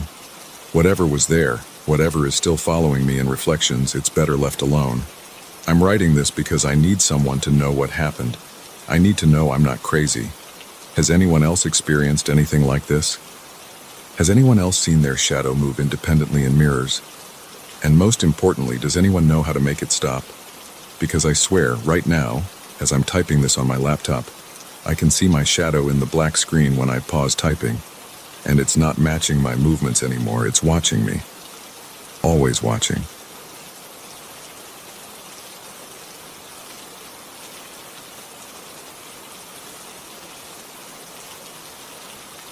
I never wanted to write about what happened to me that day in Blackwood Trail, but I need to get this off my chest. It's been 3 months, and I still wake up in cold sweats, questioning everything I experienced. Maybe someone here has gone through something similar and can help me make sense of it. I'm an experienced hiker, been doing solo trails for over 8 years now. That morning started like any other hike. I'd checked the weather, cloudy but stable, packed my usual gear, backpack with water, protein bars, first aid kit, portable charger, etc., and let my sister know my planned route. The trail wasn't particularly challenging. I'd done it twice before, but something felt different from the moment I stepped out of my car at 7:30 a.m. The air was heavy, almost sticky. You know that feeling right before a storm? It was like that, but worse. The fog was rolling in, which wasn't unusual for October in this area, but it seemed to move differently. I know how ridiculous that sounds, but it moved like it had a purpose. I'd been walking for about an hour when things started getting weird. The fog had gotten thicker, but I wasn't worried. I had my GPS and knew the trail well. Then my phone died. Just completely shut off. Weird, since I'd charged it fully the night before and barely used it. My portable charger was dead too. Still, I figured I'd just follow the trail markers back if needed. That's when I heard it. My own voice calling out from somewhere in the fog. Hello? Is anyone there? I froze. It wasn't an echo. The voice came from about 50 feet ahead of me. I know what my voice sounds like, and that was definitely it. My first thought was that maybe someone was playing a recording, but who would do that? And how would they have a recording of my voice? I called out, "Who's there?" and immediately regretted it because my voice came back at me from 3 different directions, all at slightly different times. Who's there? Who's there? Who's there? Each one sounded exactly like me, but with subtle differences. One sounded scared, another angry, the third almost mocking. My heart was pounding so hard I could hear it in my ears. I turned around to head back to the trailhead, but the fog was so thick I could barely see 10 feet ahead. That's when I spotted something that made my blood run cold. My blue Nalgene water bottle lying on the ground about 20 feet away. The same water bottle that was supposed to be in my backpack. With shaking hands, I checked my backpack. My water bottle was still there. I looked back at the one on the ground. Same dents, same stickers. even the same scratch across the Nalgene logo from when I dropped it on some rocks last summer. I walked over and picked it up. It was still cold with condensation on the outside, just like mine. I started walking faster, trying to find my way back, when I saw another one of my belongings, the red bandana I always carry, hanging from a tree branch.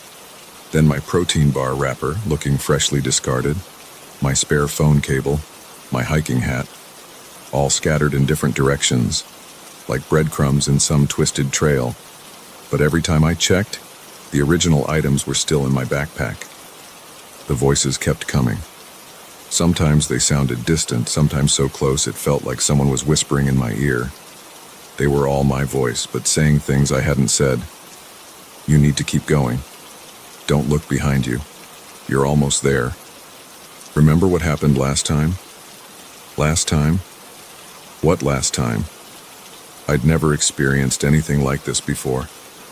I tried to stay calm and logical. I took out my compass, but the needle just kept spinning. The temperature seemed to drop rapidly. I could see my breath now, even though it had been mild just minutes ago.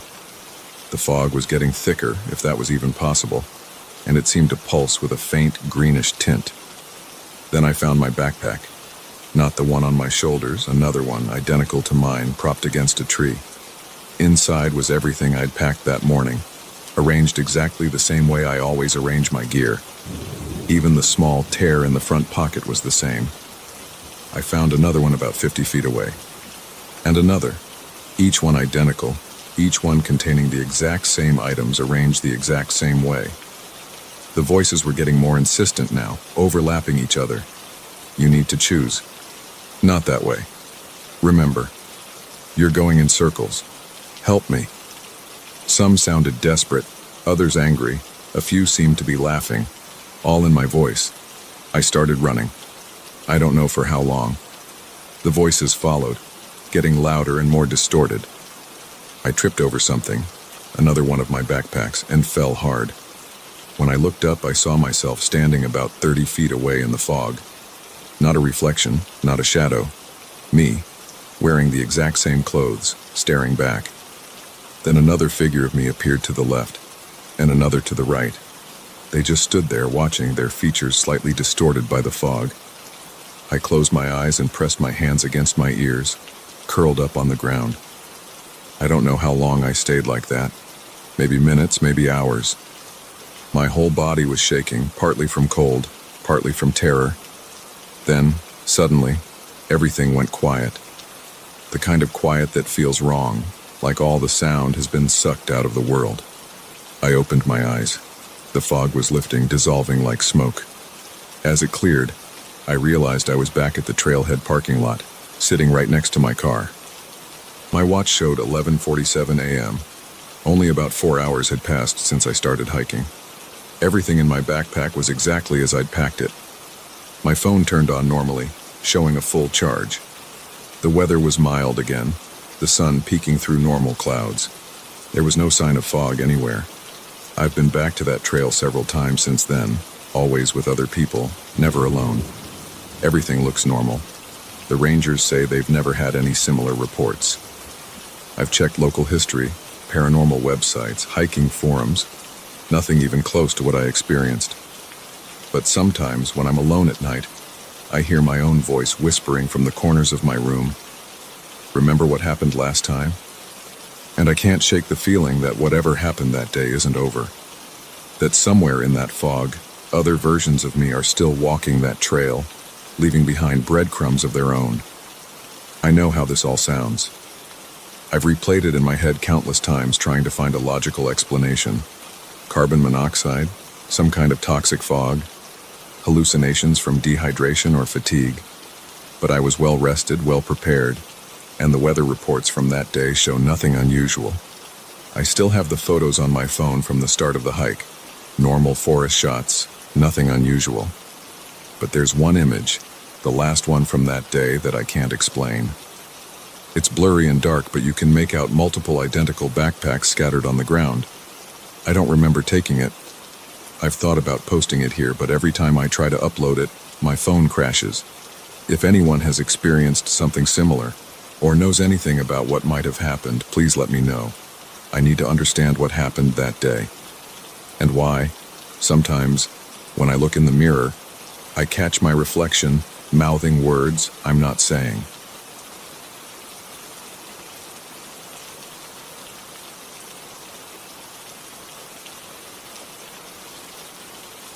I still get chills every time I think about what happened that night in the cabin. It's been 3 months, but I can't shake the feeling of that cold breath on my neck. I know how this might sound, but I need to get this off my chest. Maybe writing about it will help me process everything. I'd been going through a rough patch after my divorce and needed some time alone to clear my head. My coworker Sarah mentioned her family owned this cabin in northern Michigan that they rarely used anymore.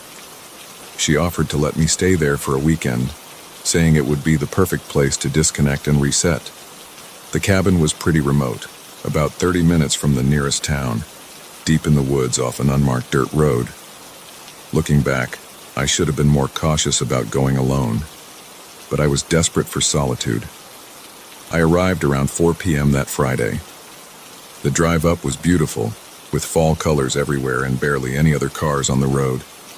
The cabin itself was exactly what you'd expect. Rustic, 1 story, with a small porch wrapped around the front. Nothing fancy, just the basics. A main room with a kitchenette, a tiny bathroom, and a bedroom. The furniture was old, but clean enough. No TV or internet, just like Sarah had warned me. My phone had a weak signal. Enough for emergency calls, but that's about it. I spent the afternoon settling in, reading on the porch and watching the sunset through the trees. The silence was incredible. You don't realize how much background noise fills your life until it's gone. Just birds, wind in the trees, and occasional rustling from small animals. It was exactly what I needed. As it got dark, I made dinner using the supplies I'd brought, just some pasta and canned sauce. I remember checking all the windows and doors before settling in, not out of fear but habit. The cabin had these old-fashioned locks that used actual keys, and the windows had simple latches. I remember thinking they seemed flimsy, but I brushed it off. I was in the middle of nowhere after all. I got into bed around 10 p.m., feeling more relaxed than I had in months. The bedroom window was cracked open slightly to let in the cool autumn air. I could hear crickets and the occasional hoot of an owl. It was perfect. That's when everything changed. The first sound was so faint I almost missed it. A soft creak from the porch boards, like someone taking a careful step. My eyes snapped open, but I told myself it was just the wood settling. Then I heard another creak and another. Slow, deliberate footsteps moving along the porch. My heart started racing. I lay perfectly still, straining to listen. The steps continued, moving past my bedroom window, then around to the back of the cabin, then to the other side. It was like someone was doing a slow lap around the building. I kept telling myself it must be a large animal, a deer maybe, or even a bear. But the rhythm was too perfect, too human. I grabbed my phone. 1 bar of signal. I pulled up the flashlight app and got out of bed as quietly as I could.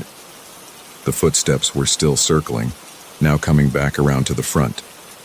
I crept to the bedroom window and peeked out through a gap in the curtains. The porch was clearly visible in the moonlight, but there was nothing there. Nothing. Yet I could still hear the footsteps, clear as day, passing right below my window. My hands were shaking as I moved to the main room. Every window I checked showed the same thing. An empty porch, but footsteps that couldn't be denied. I even worked up the courage to flip on the porch light and open the front door a crack. Nothing. Just darkness and trees and those continuing footsteps. I retreated to the bedroom, my mind racing. Should I try to make a run for my car? Should I call 911 with my barely there signal and try to explain that I could hear someone walking who wasn't there? I decided to barricade myself in the bedroom. I pushed a heavy dresser in front of the door and wedged a chair under the window latch. The footsteps continued for hours. Sometimes they'd stop for a few minutes and I'd start to hope it was over. Then they'd begin again, that same measured pace around and around the cabin. I sat on the bed with my back against the wall, clutching my phone, watching the battery slowly drain. Around 3 a.m. something changed. The footsteps stopped their circuit and seemed to focus on my bedroom window. I heard the latch jiggle slightly. Then the temperature in the room dropped dramatically. I could see my breath in the air. That's when I felt it. A cold breath on the back of my neck, like someone was standing right behind me, exhaling slowly. I scrambled off the bed so fast I fell to the floor. There was nothing there, but the cold spot remained, and I swear I could feel something watching me. I huddled in the corner of the room as far from the bed as I could get, and stayed there until the first light of dawn started to appear. As the sun rose, the oppressive feeling of being watched gradually lifted. The footsteps had stopped. The temperature returned to normal. I waited until full daylight before moving the dresser and leaving the bedroom. What I saw then made my blood run cold. There were muddy footprints on the floor, adult-sized barefoot prints that led from my bedside to the front door. They weren't there the night before, I'm absolutely certain. But here's the thing that still haunts me. They only went one way. There were no prints coming from the door to the bed, just from the bed to the door, as if whatever made them had materialized right next to where I was sleeping. I grabbed my bags and ran to my car. I didn't even bother locking up.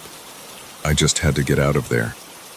On the drive home, I called Sarah to tell her what happened and to apologize for leaving without cleaning up. There was a long pause after I finished my story. Then she told me something that made everything even worse. Her family hadn't actually owned that cabin for almost 15 years. They'd sold it after her grandfather died. As far as she knew, no one had lived there since. The place had been abandoned, tied up in some kind of legal dispute. She'd only mentioned it in passing during our conversation, talking about childhood memories. She never offered it to me for the weekend. We both realized we'd been talking about completely different places. I've tried researching the history of that area, but there's not much to find. I can't even be sure I could find the cabin again. I wasn't paying attention to the unmarked turns I took that day, but sometimes, when I'm lying in bed at night, I swear I can hear those footsteps starting again, slow and deliberate, moving around and around. I don't know what happened to me that night. I don't know whose cabin I actually stayed in, or what was walking around it, or why it seemed so interested in me. But I know what I heard, and I know what I felt, and I know those footprints were real. I haven't been camping or anywhere near the woods since then. Some part of me is afraid that if I do, whatever it was might realize I'm back and find me again. The strangest part? About a week after it happened, I found small patches of dried mud on my sheets, in the exact pattern of barefoot prints, right next to where I slept that night.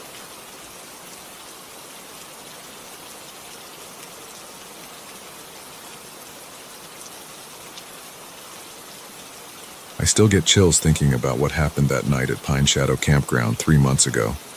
My wife Sarah and I had taken our kids, Emma, 12, and Lucas, 9, camping there since it was recommended by a colleague who knew we were looking for somewhere off the beaten path.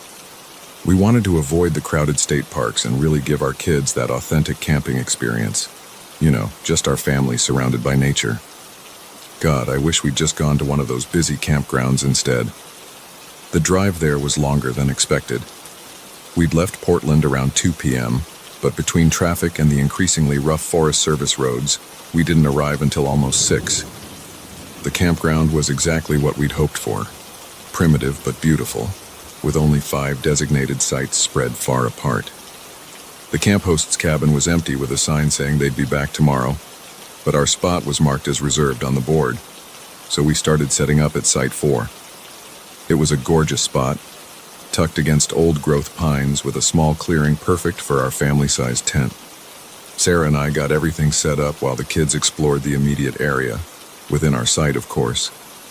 The temperature was dropping fast as the sun set, so we got a fire going and made hot dogs and s'mores. It was exactly the kind of evening we'd imagined.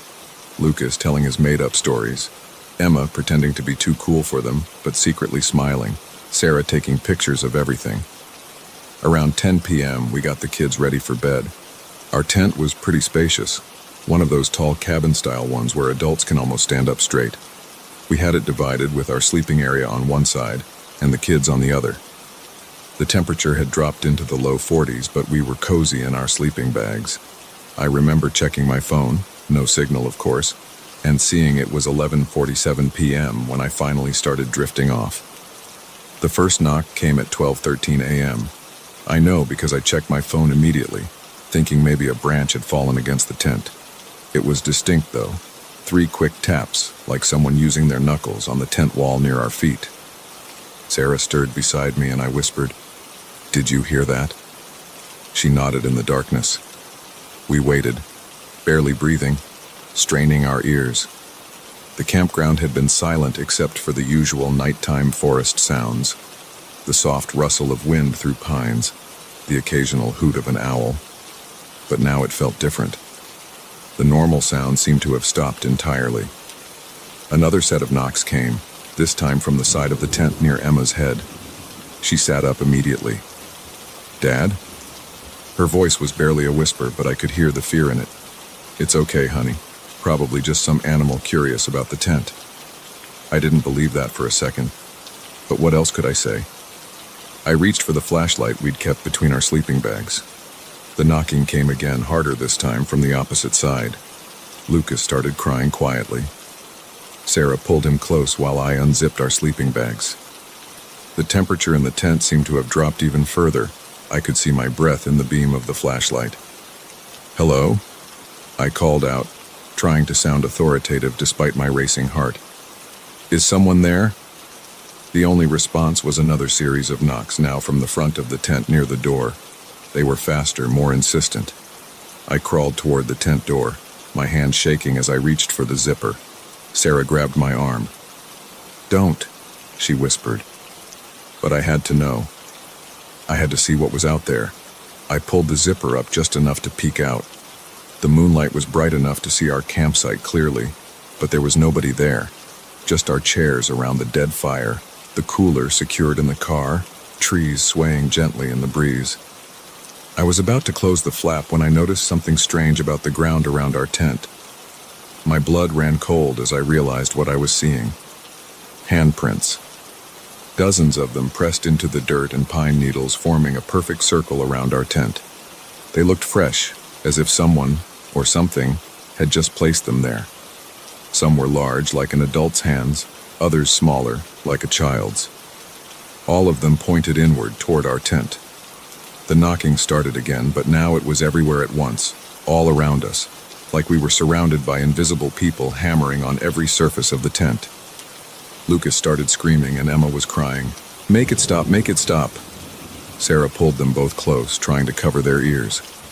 I grabbed my phone, desperately hoping for even one bar of signal. But there was nothing. The knocking grew louder, more violent, and now I could hear something else. Laughter. Not joyful laughter, but something wrong. High-pitched and distorted, like a child's laugh played at the wrong speed. It seemed to be coming from the woods all around us, getting closer. "We're leaving. Now." I started grabbing whatever I could reach. Phones, car keys, shoes. Sarah understood immediately and helped the kids into their jackets and shoes. The knocking and laughter continued as we frantically prepared to abandon our site. I counted to 3, then yanked the tent door open. We ran to the car, the kids in front with Sarah and me bringing up the rear. I fumbled with the keys but finally got the doors unlocked. As we piled in, I caught a glimpse of movement at the edge of our campsite. Just shadows maybe, but they seemed to be moving in ways shadows shouldn't. The car started on the first try, thank God. I threw it into reverse and got us out of there as fast as I safely could on the dark forest road. The laughter followed us, I swear it did, growing fainter as we put distance between us and the campsite, until finally it faded away completely. We drove straight home, making it back to Portland just as the sun was rising. We left everything behind, the tent, sleeping bags, all our camping gear. I couldn't care less about any of it. Sarah called the Forest Service later that morning to report what happened, but they just said they'd look into it. When I checked online a few days later, I found that Pine Shadow Campground had been closed indefinitely due to maintenance issues. The strangest part? The handprints on my children's windows. Every few weeks, usually just after midnight, we'll wake up to the sound of soft knocking and find fresh handprints on the outside of their bedroom windows, even though we live on the second floor. They're always gone by morning, leaving no trace. But I know what I've seen. We're moving next month to a new city, hoping to leave this all behind. But sometimes late at night I still hear that laughter, distant but getting closer, and I wonder if distance will be enough. I don't know what was out there that night. I don't want to know. But I won't ever go camping again, and I've warned everyone I know to stay away from Pine Shadow. Some places should just be left alone.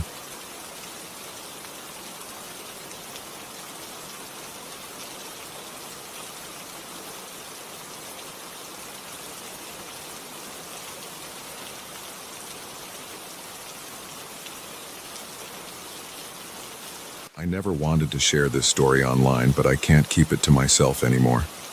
My wife Emily and I have been trying to make sense of what happened to us last summer, and honestly, I still get goosebumps every time I think about it. Maybe writing it down will help me process everything.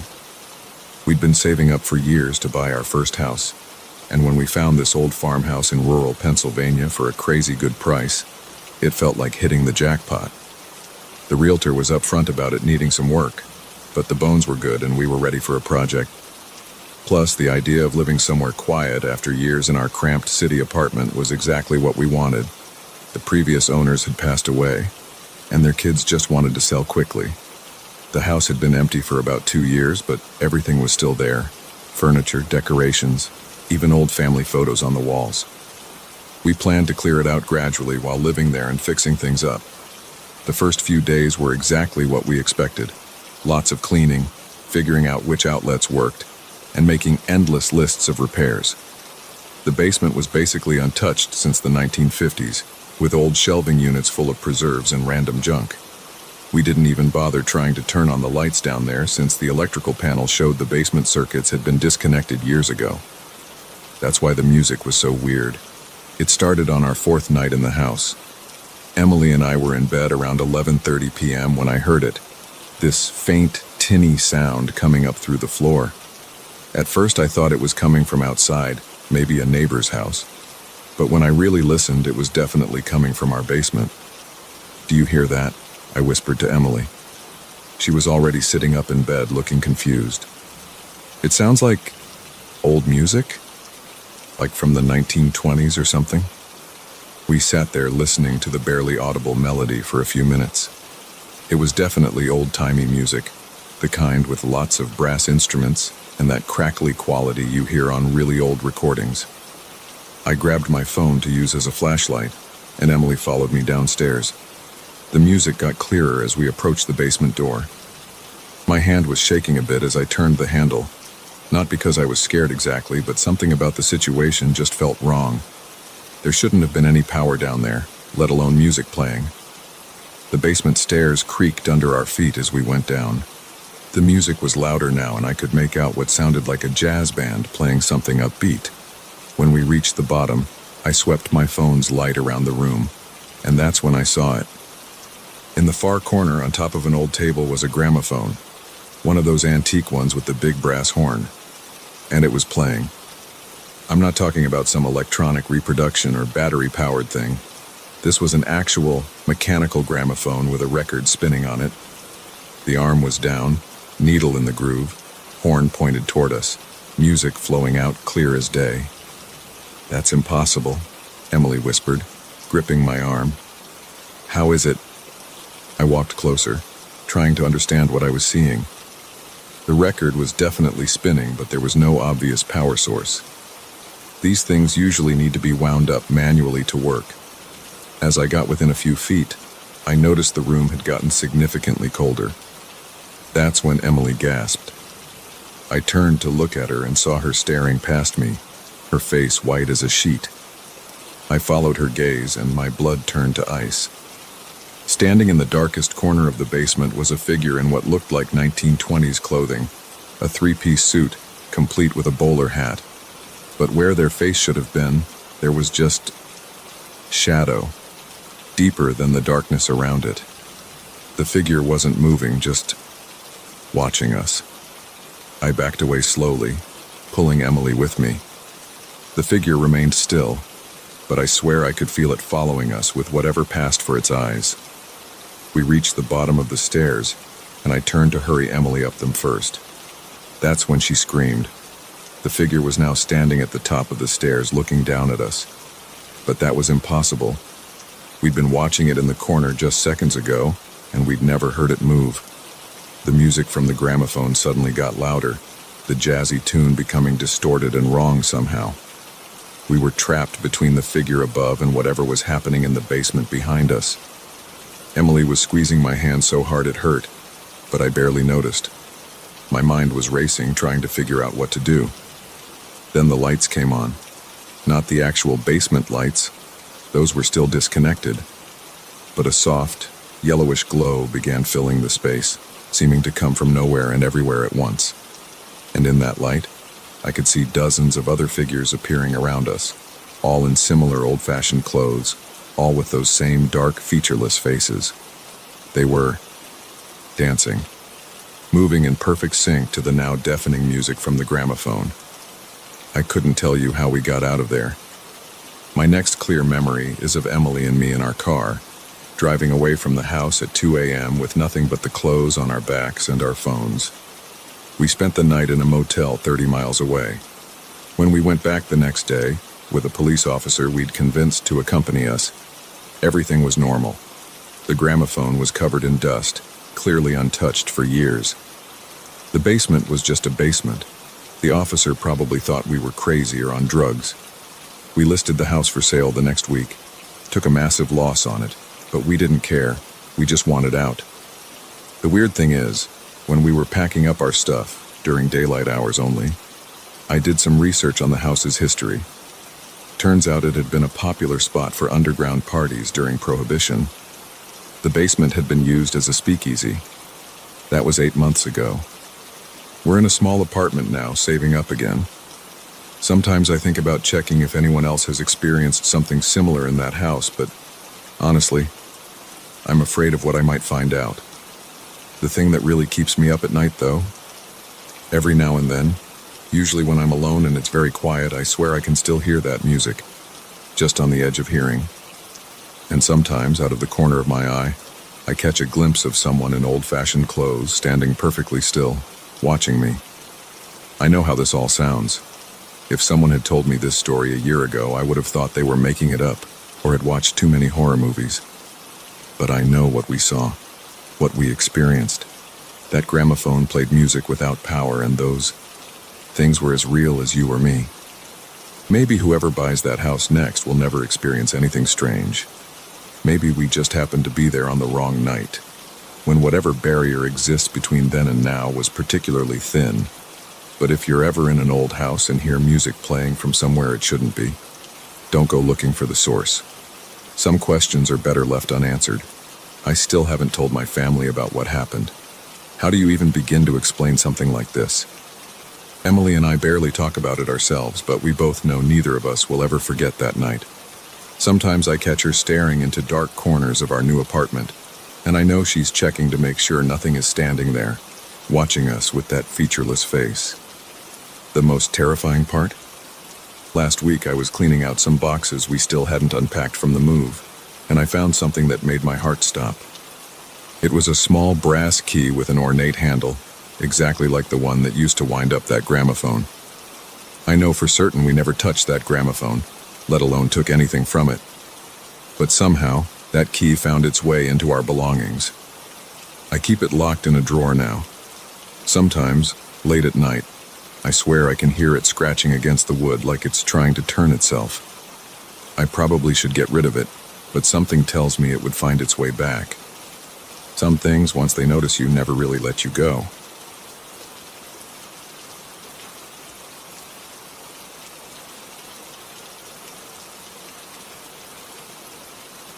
I've been debating whether to share this for months now. Even typing this makes my hands shake, but I need to get it out. Maybe someone else has experienced something similar and can help me make sense of what happened that night at Maple Creek Campground. It was back in September, just 2 months ago. My friends and I had been planning this camping trip for weeks. We're all pretty experienced campers, nothing hardcore, but we've done plenty of weekend trips before. This time it was me, Jake, my roommate, Sarah, Jake's girlfriend, and Mike, my friend from work. We picked Maple Creek because it's about 3 hours from the city and usually pretty quiet this time of year. The day started normal enough. We got to the campsite around 2 p.m., plenty of time to set up before dark. The weather was perfect, that crisp fall temperature where you need a light jacket during the day but can still be comfortable. Our spot was in the back loop of the campground, Site 23, nestled against the tree line. The nearest occupied site had to be at least 500 feet away. Setting up camp was routine. We had 2 tents, one for Jake and Sarah, one for Mike and me. We got the fire pit ready, set up our chairs, hung the bear bag, standard procedure even though we rarely see bears, and organized the coolers. Everything was exactly where it should be. I remember being really particular about how I arranged my hiking boots outside my tent, toes pointing out so I could slip them on quickly if needed. It's just a habit I've always had. As night fell, we did the usual camping stuff, grilled some burgers, had a few beers, nothing crazy since we were planning to hike the next day. Around 9 p.m. we got the fire going really good, and that's when Sarah suggested we tell ghost stories. I know it sounds cliche, but it felt right with the full moon and the way the wind was making the trees creak. Mike went first with some standard campfire story about a hitchhiker. Sarah told one about her cousin's allegedly haunted house. Then Jake shared this story he swore happened to his brother, about weird noises in the woods behind their childhood home. I didn't tell one, because honestly, real life scares me enough. It was probably around 10:30 p.m. when things started feeling wrong. The fire was starting to die down a bit, and we were all getting that tired, mellow feeling you get after a day outdoors. That's when we heard it. Someone started telling Jake's story again, word for word. But the voice, God, the voice. It wasn't coming from our group. It was somewhere behind us, in the darkness beyond our campsite. The voice sounded almost normal, but there was something off about it, like when you hear someone trying to imitate another person, but they can't quite get it right. It had this hollow quality, like it was coming through a long tube. At first, I thought Jake was messing with us, but I could see him clearly across the fire, and his face had gone completely white. Sarah was gripping his arm so tight her knuckles were pale. Mike was frozen mid-sip with his beer can. The voice kept going, perfectly reciting the story about Jake's brother in the woods, including the little nervous laugh Jake had done when he'd mentioned their old dog barking at nothing. It was exactly the same, down to the smallest detail, but wrong. So wrong. I remember thinking I should say something, call out, make noise, anything to break whatever was happening, but my throat felt like it was filled with cotton. None of us moved. None of us spoke. We just sat there listening to this impossible voice tell Jake's story back to us. When the voice finally stopped, the silence felt physical, like a weight pressing down on us. That's when Mike whispered, "We should check the tents." I didn't want to turn on my flashlight. I didn't want to see what might be out there in the dark. But Mike was already standing up, clicking his light on with shaking hands. I followed him, and Jake came too, leaving Sarah by the fire. The moment Mike's light hit the first tent, I felt my stomach drop. Everything was packed. Everything. Both tents were neatly collapsed and folded. Our sleeping bags were rolled tight. All our gear was organized in our backpacks, exactly the way we pack up to leave. Even my boots, which I distinctly remember leaving outside my tent, were cleaned and tucked into their spot on my pack. "This isn't possible," Jake kept saying over and over. "This isn't possible." We heard Sarah scream then. Not a horror movie scream, more like a choked gasp. When we spun around, she was standing up, pointing at something beyond the fire's light. Footsteps. Heavy, deliberate footsteps were circling our campsite. The sound was clear, leaves crunching, twigs snapping, but there was nothing there. Nothing visible anyway.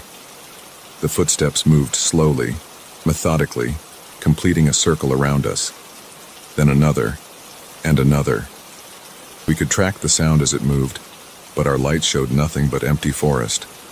The beam would hit a spot where we'd just heard a step, and there'd be a fresh print in the dirt or a crushed leaf, but nothing making it. I noticed the temperature had dropped dramatically. I could see my breath now, even near the fire. The footsteps kept circling, and with each pass they got a little closer to our group. Mike suddenly grabbed my arm and pointed at the ground. The prints were changing. At first they looked like regular boot prints, but now they were getting longer, deeper. The last one I saw clearly looked more like a giant paw print than anything human. That's when the voice came back. But this time it wasn't telling Jake's story. It started telling a new story about 4 friends at a campsite, describing exactly what we were doing at that moment, describing how scared we were, describing what it was going to do to us. I'd like to say we were brave, that we stood our ground or tried to fight whatever it was. But the truth is, we ran. We just ran. Left everything behind, the tents, the gear, all of it. We made it to Mike's SUV, piled in, and drove straight out of there. Nobody spoke for the first hour. We called the rangers the next day. They found our campsite exactly as we'd left it, except all our gear was gone. Not stolen, not scattered by animals, just gone, like we'd never been there at all. I still have nightmares about that voice, about the way it told our story before it happened. Sometimes when I'm alone at night, I think I hear footsteps circling my house. Jake and Sarah moved in with her parents for a while. Mike took a job in another state. None of us go camping anymore. The thing that really keeps me up at night, though, that new story it started telling, about what it was going to do to us, it never finished it. Sometimes I wonder if that's because the story isn't over yet. I know how this all sounds. Trust me, I know. If someone had told me this story 2 months ago, I would have thought they were making it up or had too much to drink around the campfire. But I can't explain what happened that night. I can't explain how our campsite was packed up in minutes without any of us seeing or hearing it happen. I can't explain those footprints or that voice. I've spent countless hours researching similar experiences, looking into the history of Maple Creek, trying to find any explanation that makes sense. The closest I've come is a few vague forum posts about other campers hearing strange voices in that area, but nothing like what we experienced. Maybe I'm sharing this as a warning. Maybe I'm just hoping someone out there can tell me I'm not losing my mind. All I know is that something impossible happened that night, and I haven't felt safe in the dark since. To anyone planning a camping trip to Maple Creek, don't. And if you're ever sitting around a campfire telling ghost stories, and you hear one of them being told back to you, run. Don't pack up. Don't check your tent. Don't try to figure out what's happening. Just run. I haven't been back to those woods, and I never will be. But sometimes, when I'm lying in bed at night, I swear I can hear that voice starting to tell our story again. And every time, I wonder if this time, it's going to tell me how it ends.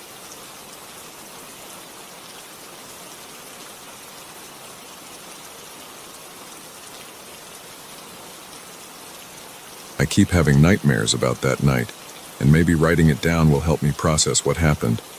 I still can't explain it, and I don't think I ever will. Last October, my friends and I decided to do a weekend hiking trip in the Adirondacks. It was me, Sarah, my roommate from college, her boyfriend Mike, and our mutual friend Jason. We'd done plenty of hikes together before, but this time we wanted to try a more remote trail that would take us deeper into the wilderness. Everything was going fine until around 4 p.m. when the weather suddenly turned. The temperature dropped dramatically, and this thick fog started rolling in out of nowhere. We could barely see 20 feet ahead of us, and the trail markers became harder to spot. I remember checking my phone's GPS, but for some reason, it kept showing us in slightly different locations each time I refreshed it. That's when Mike spotted the cabin through the fog. None of us had seen it marked on any of the trail maps, but at that point we were just relieved to find shelter. It was getting dark way too fast, and the fog was only getting thicker.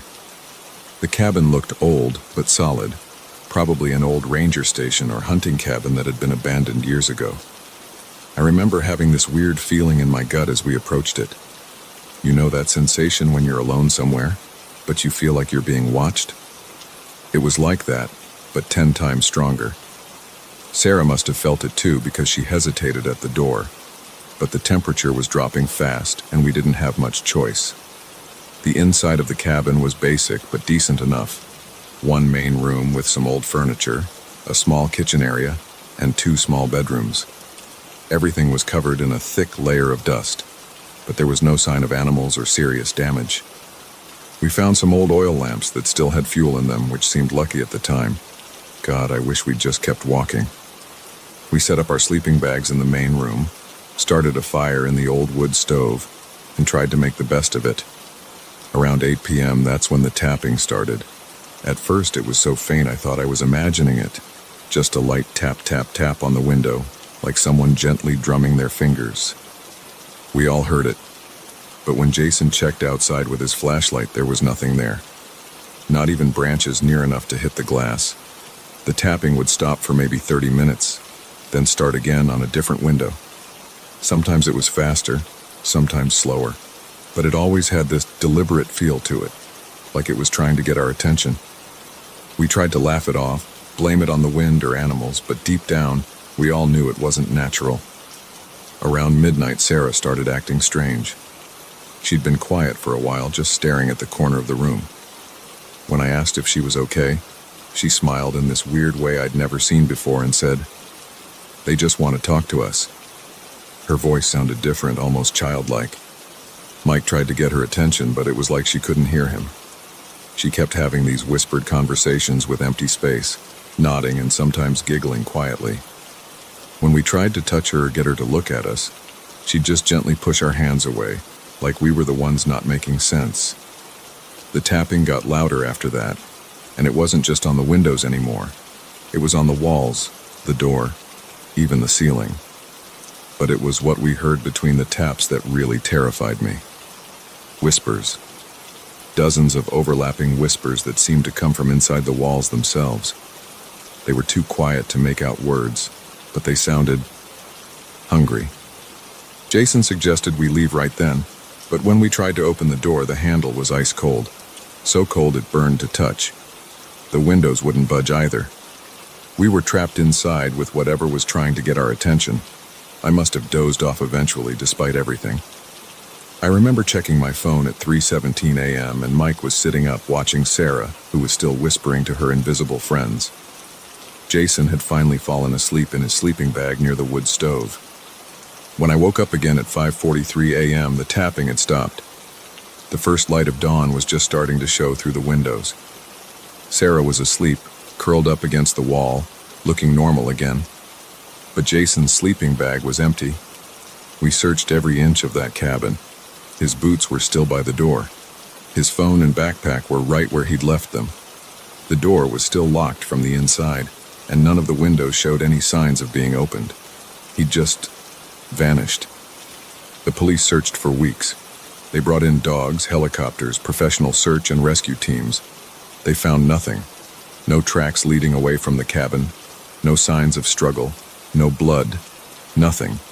They even looked into the history of the cabin, but they couldn't find any records of who built it or when. Sarah doesn't remember anything about her conversations that night. The last thing she clearly remembers is eating dinner. When we try to talk about what happened, she gets these horrible headaches and her nose starts bleeding. It's been 8 months and I still wake up sometimes hearing that tapping. Sarah says she does too. Mike won't go hiking anymore. Jason's family is still searching, but I know they won't find anything. Whatever was in that cabin took him somewhere we can't follow. The weirdest part? When the police finally took us back to identify the cabin and show them exactly where it was, we couldn't find it. We spent hours searching the area where we knew it had to be, but there was nothing there. No foundation, no clearing, not even a single rotted board. It was like the cabin had never existed at all. I know how this sounds. If someone told me this story a year ago, I wouldn't have believed them. Sometimes I almost convince myself it was just a nightmare. But then I'll catch a glimpse of Sarah staring into empty corners again. Or I'll wake up in the middle of the night to that familiar tap, tap, tap on my bedroom window, and I know it was real. Jason's still out there somewhere. And sometimes, late at night, I swear I can hear him whispering.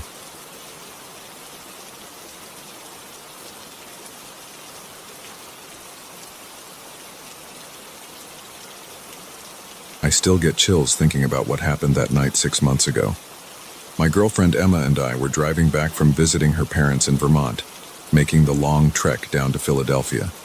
It was around 2 a.m., and we'd been on the road for hours. The highway was practically empty, just endless darkness broken up by our headlights and the occasional truck passing by. I was getting pretty drowsy, and Emma had been complaining about her legs cramping up from sitting so long. When we saw the sign for a rest stop coming up in 2 miles, it felt like perfect timing. I remember checking the fuel gauge.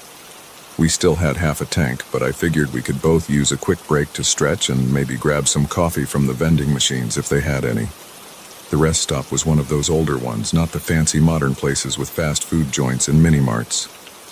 Just a simple brick building set back from the highway, with separate entrances for men's and women's restrooms. The parking lot was completely empty when we pulled in, which wasn't too surprising given the hour. What did strike me as odd was that none of the exterior lights were on. Just a single flickering bulb above the main entrance casting weird shadows across the building's facade. Emma grabbed her phone to use as a flashlight, and I did the same. The temperature had dropped significantly since sunset, and our breath came out in visible puffs as we walked toward the building. The concrete was wet from earlier rain, and our footsteps echoed eerily in the silence. When we reached the main entrance, I pulled on the handle, but it was locked. Same with the side entrance to the men's room. "That's weird," I remember saying. "These places are usually open 24/7. Emma tried the women's room door too, also locked. We were about to head back to the car when we heard it. At first I thought it was just the wind, but then it became clearer. Whispers coming from inside the building. Soft, but distinct. And they were saying our names.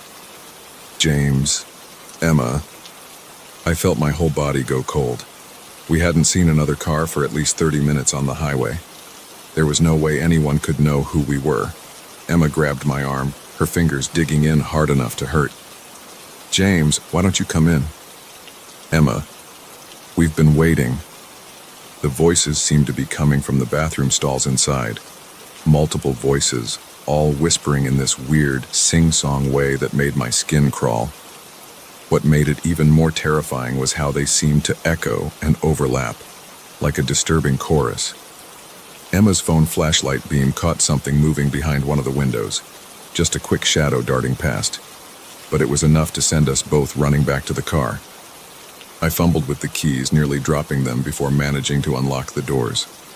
As soon as we got in, I locked all the doors and started the engine. The headlights came on automatically, illuminating the front of the building. For a split second, I swear I saw multiple dark figures pressed against the windows, but when I blinked, they were gone. I threw the car into reverse and backed out of the parking spot as fast as I safely could. Emma was watching the building through the passenger window, her face pale. "James," she said, her voice shaking. "Look at our shadows." I glanced in the rearview mirror and felt my heart nearly stop. Our shadows on the back wall of the rest stop weren't moving with us. They were standing completely still, waving slowly even though we were now in the car. As I accelerated toward the highway entrance, the shadows seemed to peel themselves off the wall and start walking toward us. I hit the gas hard, tires squealing as we merged back onto the highway. Emma was watching behind us, and I kept checking the rearview mirror. The rest stop quickly disappeared into the darkness, but something felt wrong. There was this heavy feeling in the car, like the air had gotten thicker. "Do you feel that?" Emma whispered. I nodded, not trusting myself to speak. The interior lights were off, but there was enough ambient light from the dashboard that we should have been able to see the empty back seat in the rearview mirror. Instead, there was just this deep, unnatural darkness. Then I saw it. Movement in that darkness. A shadow, darker than the surrounding blackness, shifting and rippling like smoke. It seemed to be taking shape, forming into something vaguely human-shaped. Emma saw it too and let out a strangled gasp. I pressed the accelerator to the floor, pushing the car well beyond the speed limit. The shadow in the back seat started to reach forward, these long, dark tendrils extending toward us. The air got even heavier, and this overwhelming sense of dread washed over me. I could barely breathe.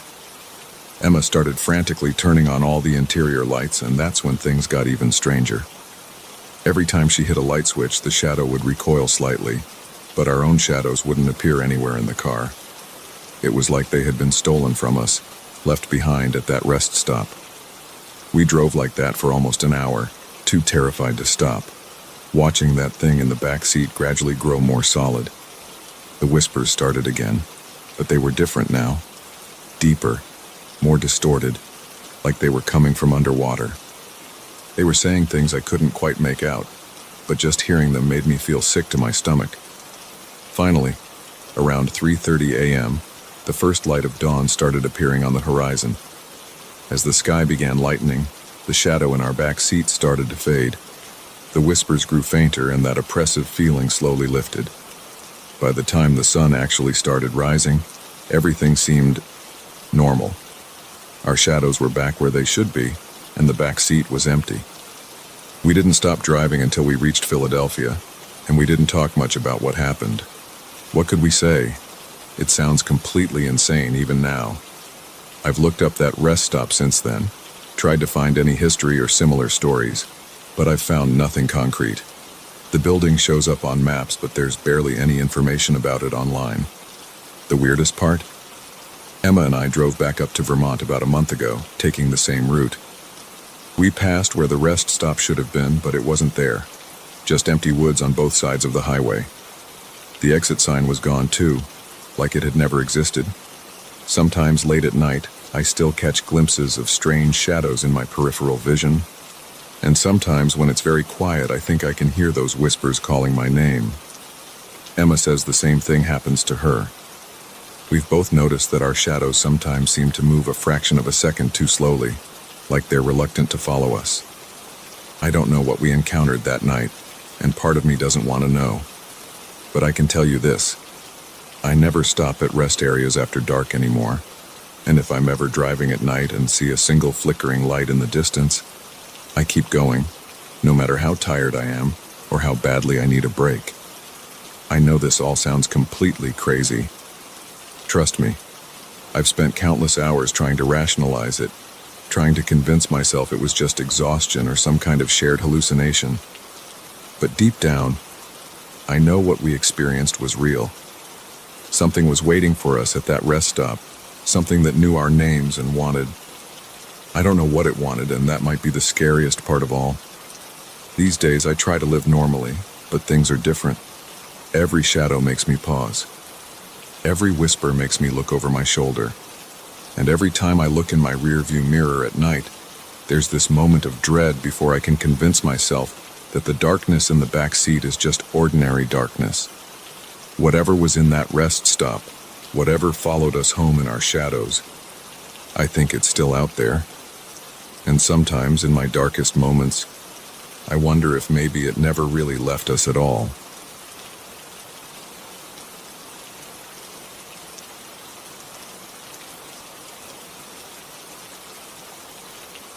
I've been trying to make sense of what happened that night for the past 3 months. My hands are shaking even as I type this, but I need to get it out. Maybe someone here has experienced something similar and can help me understand what we encountered. It happened back in August when my buddy Mike and I were heading back from a concert in Bedford County. It was around 11 p.m., and we were taking the back roads to avoid the highway construction. Mike was driving, and I was half asleep in the passenger seat when his GPS started acting up. The screen kept freezing, and then it just died completely. "No big deal," Mike said. "I know a shortcut through the old Miller property. It'll save us like 20 minutes. I should mention that I'd grown up in the area, and everyone knew about Miller's farm. There were always rumors about it being haunted after the Miller family disappeared in the 70s, but I'd always brushed them off as small-town gossip. The property had been abandoned for decades, and local teens would sometimes dare each other to spend the night there. I'd never gone myself. Something about the place just felt wrong. The moment we turned onto the dirt road leading to the farm, the temperature in the car dropped. I'm not talking about a slight chill. It was like someone had suddenly opened a freezer door right in our faces. Mike noticed it too because he started fiddling with the heater controls, but nothing was coming out. As we drove past the main farmhouse, I could see it was in even worse shape than I remembered. The white paint was almost completely gone, the windows were mostly broken, and the porch had partially collapsed. But the barn, the massive red barn that stood about 50 yards from the house, looked different. In the moonlight, it almost seemed preserved, like time hadn't touched it the same way it had the house. That's when we heard it. A child's laugh, clear as day, cutting through the silence like a knife. Mike slammed on the brakes and we both sat there frozen. The laugh came again, this time from the direction of the barn. "Did you?" Mike started to ask, but I was already nodding. We both heard it. It wasn't the wind, it wasn't our imagination, and it definitely wasn't an animal. It was the pure, innocent laugh of a young child. I know what you're thinking. We should have gotten out of there immediately. And you're right. But there was something about that laugh that made us both think the same thing. What if there really was a kid out there?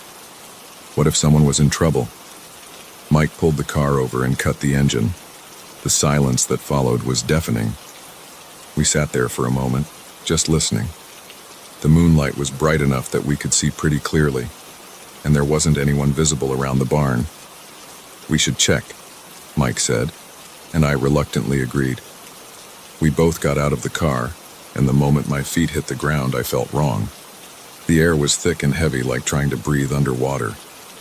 The grass beneath our feet was crisp with frost, which made no sense because it was August in Pennsylvania, and the temperature had been in the high 70s all day. We walked toward the barn, our phone's flashlights cutting through the darkness. The beam from my phone kept flickering, though the battery was at 98%. Mike's was doing the same thing. The closer we got to the barn, the more intense the cold became. I could see my breath in front of my face, forming thick clouds that hung in the air longer than they should have. There was a window on the side of the barn about chest height. Most of the glass was gone, but a few jagged pieces remained around the edges. We approached it slowly, and I noticed something strange. There was light coming from inside. Not electric light, but a soft, yellowish glow, like from old oil lamps. I reached the window first and peered inside. For a split second, everything seemed normal. Just an old barn interior with some rusted farm equipment. Then my eyes adjusted, and I saw them.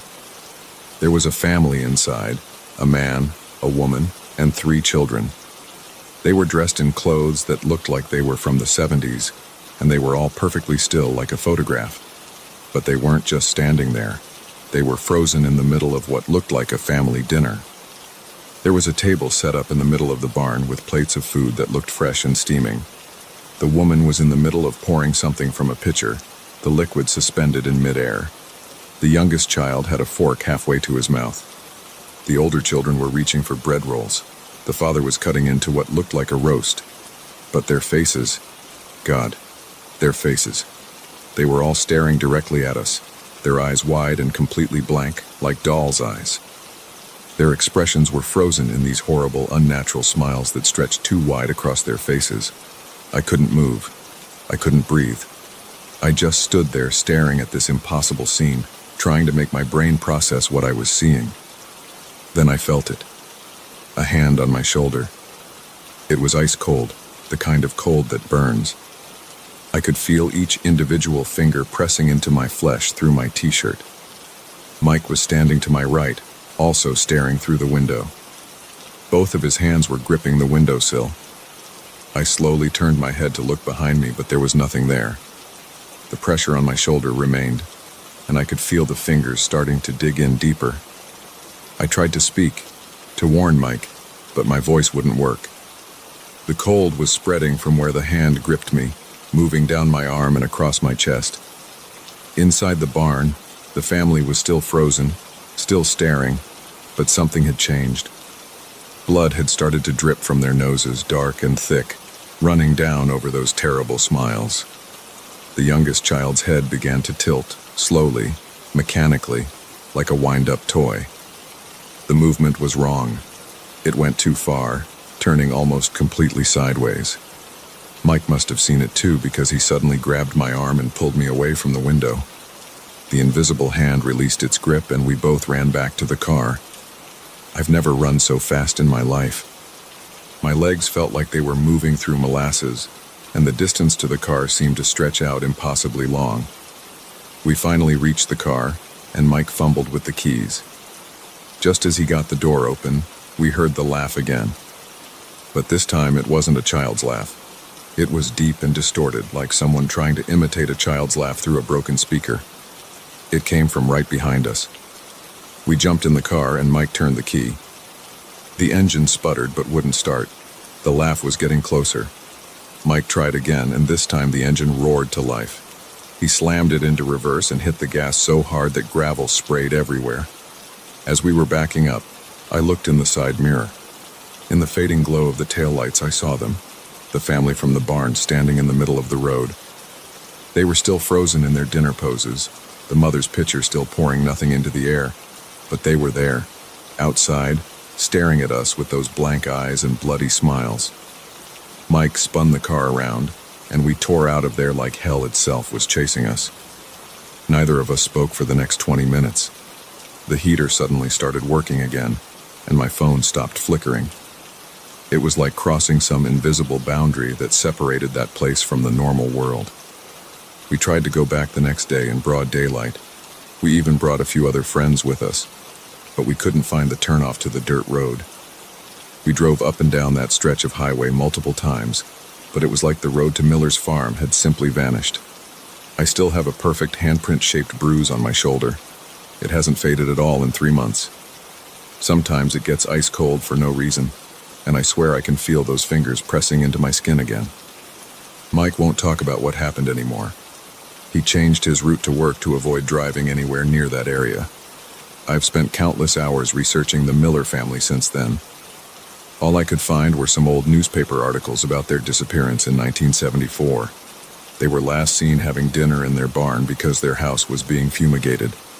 The police found the table still set with a full dinner, the food still warm, but the family was gone. No bodies were ever found. I don't know what we encountered that night. I don't know if we somehow stumbled into some kind of time loop, or if what we saw were ghosts, or something else entirely. All I know is that somewhere out there, on a road that only appears at night, there's a barn where a family is eternally frozen in their last moment together, waiting for someone else to stumble upon their endless dinner. And sometimes, late at night, when everything is quiet, I still hear that laugh.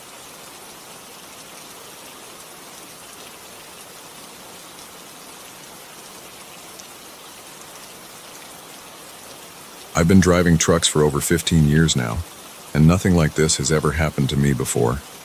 I still get chills thinking about that night, and I haven't driven that stretch of I-40 since then.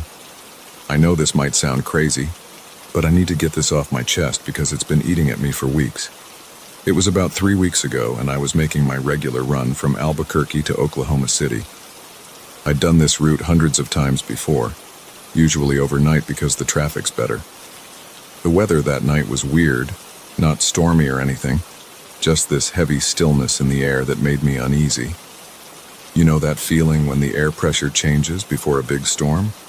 It was like that, but no storm ever came. Around midnight, my fuel gauge was getting low. I hadn't seen another vehicle for at least an hour, which wasn't too unusual for that time of night, but something felt off. The darkness seemed thicker than usual, like it was pressing against my windshield.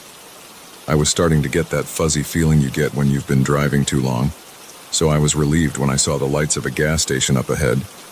It was one of those old-school stations, not part of any major chain. Just a couple of pumps under a rusty awning and a small convenience store with flickering fluorescent lights. The price sign was ancient, with half the numbers missing. I didn't care about the prices, though. I just needed fuel and maybe some coffee. I pulled up to the pump, and that's when I noticed something weird in my rearview mirror. At first, I thought it was just my eyes playing tricks on me from being tired. There was this dark figure standing by the edge of the light from the station's overhead lamps. I rubbed my eyes and looked again, and it seemed slightly closer. I blamed it on fatigue and got out to pump the gas. The night air was dead silent. You know how there's usually at least some ambient noise? Crickets, distant traffic, something? There was nothing. just the click of the pump handle and my own breathing. I kept glancing around while the tank filled, but I didn't see the figure anymore. Still, my skin was crawling. The hair on the back of my neck wouldn't settle down. I went inside to pay and grab some coffee. The store was empty except for the clerk, an old guy who looked like he'd been there since the station was built. He barely looked up from his crossword puzzle when I walked in. The fluorescent lights were making this soft buzzing sound that seemed to drill right into my skull. While I was fixing my coffee, it was definitely old and burnt, but I needed the caffeine. I glanced out the window at my truck. That's when I saw it again. The figure, definitely closer now, standing right at the edge of my truck's shadow. I blinked hard and it was gone. My hands were shaking so bad I spilled some coffee on the counter. The clerk finally looked up when I brought my stuff to register. His eyes were bloodshot, and he had this weird, distant look. "You heading east?" he asked, his voice raspy like he hadn't used it in hours. "Yeah, on I-40, I replied, trying to sound casual while fumbling with my wallet. He just stared at me for a few seconds too long before saying, "Be careful out there. Roads get weird at night sometimes." Then he went back to his crossword like our interaction never happened. I practically ran back to my truck. The silence outside felt even heavier now, like it was physically pressing against my eardrums. I locked the doors as soon as I got in, something I rarely do, and started the engine. The headlights seemed dimmer than usual, barely cutting through the darkness ahead. That's when I made the mistake of checking my rear-view mirror again. The figure was right there at the back of my trailer, and I swear to God it was closer than before. I couldn't make out any features. It was just this black silhouette that seemed to absorb what little light there was around it. I threw the truck into gear and got out of there as fast as I could. My hands were gripping the steering wheel so tight my knuckles were white. I kept checking the mirrors, but I didn't see the figure anymore. After a few minutes, I started to calm down a bit, telling myself I was just tired and letting my imagination run wild. But something still felt wrong. The road didn't feel right under my wheels. You know how after you've driven the same road hundreds of times you get a feel for it? The curves, the slight changes in elevation, the rhythm of the road.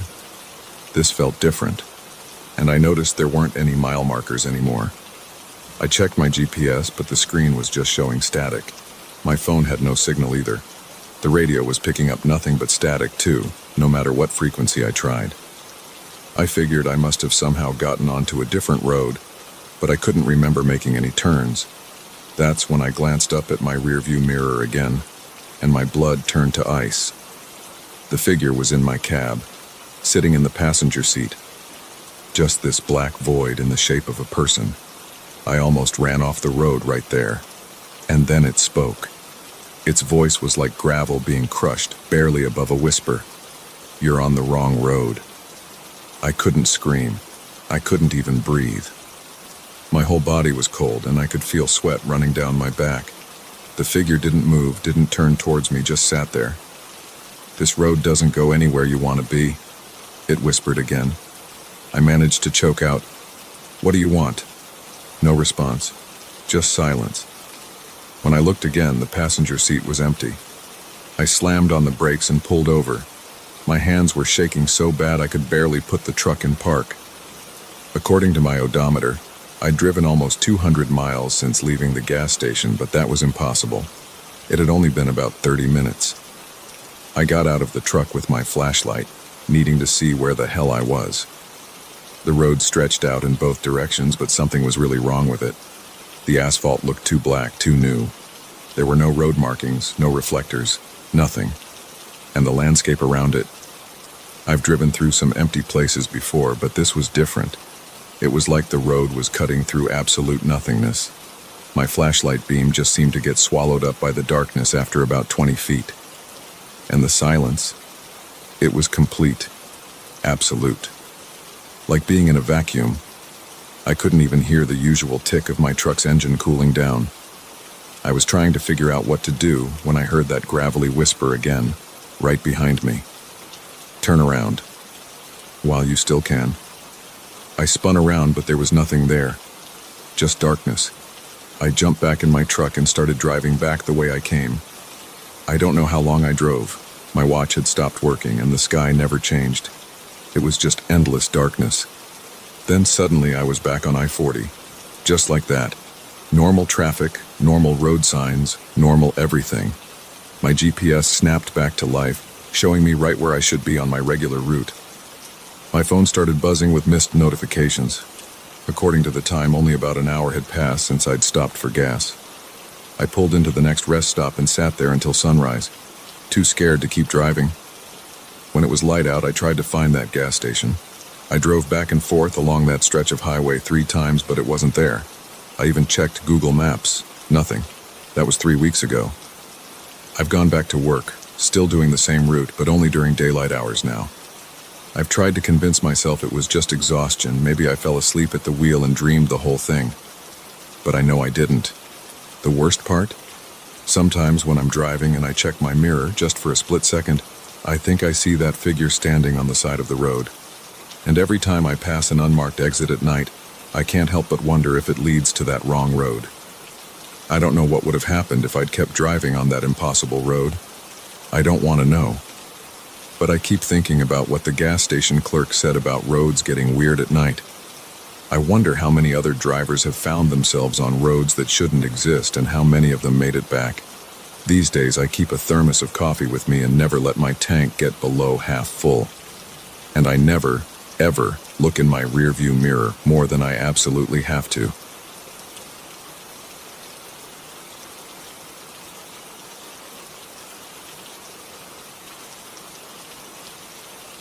I still get chills thinking about what happened to me last month while camping in my van. I've been doing the van life thing for about 8 months now. Nothing fancy, just me and my converted 2012 Sprinter trying to save money and see some nature. I'd done plenty of solo camping before, but nothing could have prepared me for what happened that night in the Ozarks. I'd found this really secluded spot about 15 miles down an old Forest Service road, way off the main highway. The kind of place you go when you really want to disconnect. No cell service, no other campers, just trees and silence. In hindsight, maybe that should have been my first warning sign.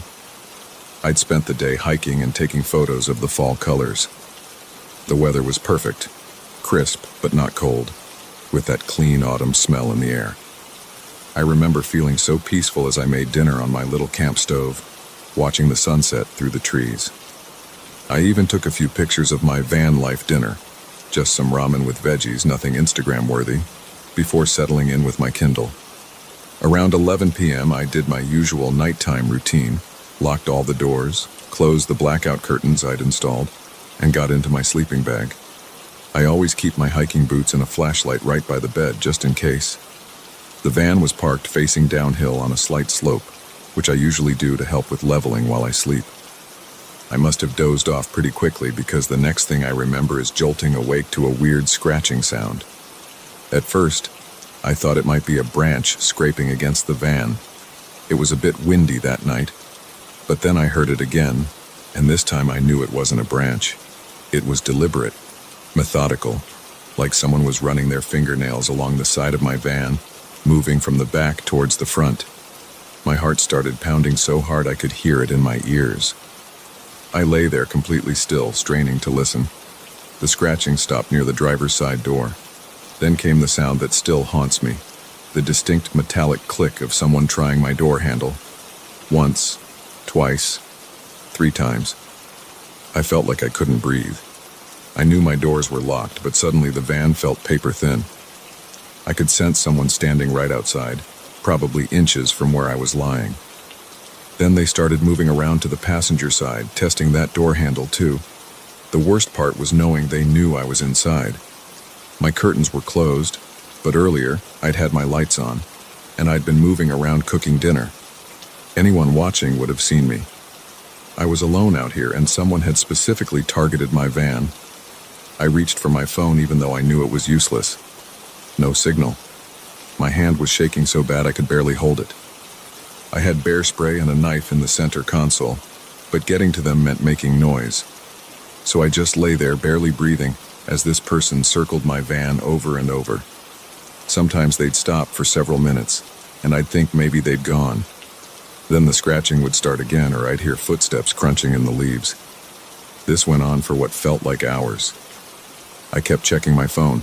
1:47 a.m., 2:23 a.m., 3:05 a.m. At some point, I heard a weird rhythmic squeaking sound that I couldn't identify. It was fairly quick and repeated several times, then stopped. Later, I would realize what that sound was, and it makes my blood run cold thinking about it. Around 4 a.m., everything went quiet. Real quiet. Even the wind had died down. I lay there for another hour, terrified to move, before I finally started to see the first gray light of dawn through a tiny gap in my curtains. I waited until it was fully light out before I finally worked up the courage to look outside. What I saw made my legs go weak. All 4 of my tires were completely flat, methodically slashed. Not just punctured. Whoever did this had taken their time, cutting huge gashes in each sidewall. That squeaking sound I'd heard, that was the air slowly leaking out while I lay there helpless. But that wasn't even the worst part. All around my van in the soft dirt and fallen leaves were footprints. Not from walking around randomly.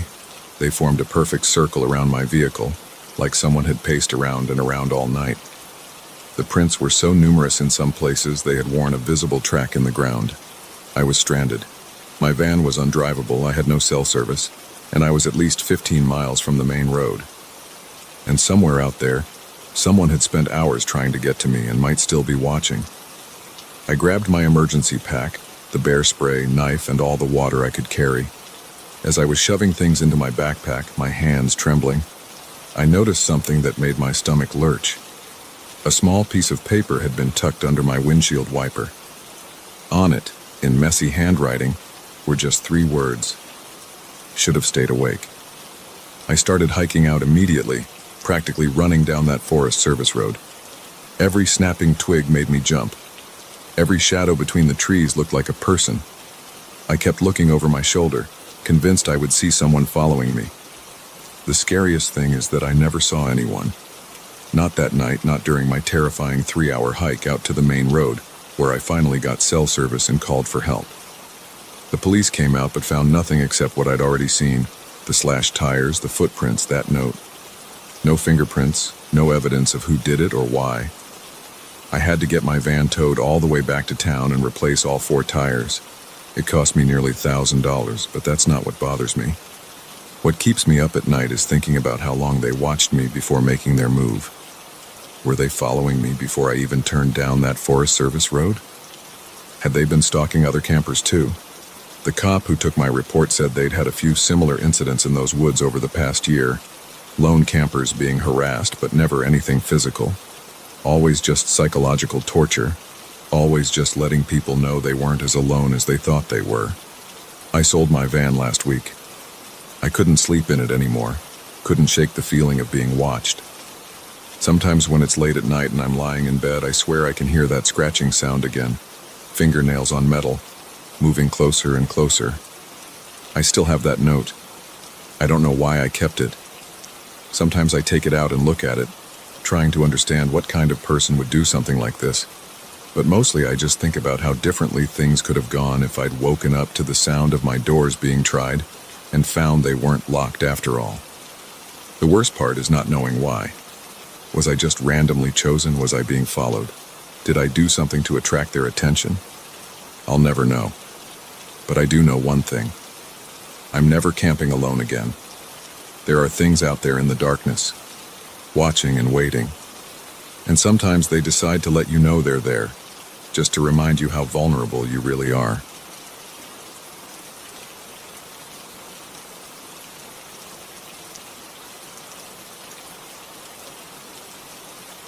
I've been sitting on this experience for almost 8 months now, and I still get cold sweats thinking about what happened that weekend. I guess I finally need to write this down, if only to convince myself that it was real, and not some twisted nightmare my mind made up. I found the retreat through a Facebook ad of all things. I know how that sounds. Who actually clicks on those? But after my divorce and losing my job at the tech startup I helped build, I was desperately searching for something, anything, to help me make sense of my life. The ad showed these peaceful images of people meditating in beautiful forest settings, promised life-changing spiritual awakening, and ancient wisdom traditions. Yeah, I know how naive that sounds now. The retreat was called Forest Temple, Journey to Inner Truth, and was supposedly run by this guy who went by Brother Michael. The website looked professional enough.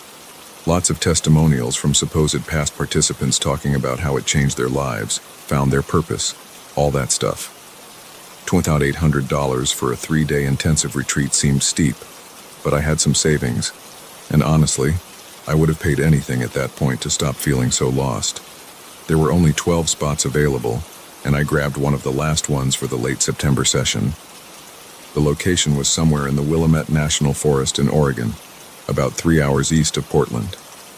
They sent detailed instructions about what to bring, minimal clothing, no electronics, and what to expect. Mostly vague spiritual buzzwords about opening your consciousness and accessing higher planes of awareness. I should have noticed the red flags. The fact that they wouldn't give us the exact location until 2 days before. The weird liability waiver that went way beyond the usual, you might trip on a rock stuff. The emphasis on surrendering to the experience and leaving your old self behind. But I was too caught up in the promise of it all.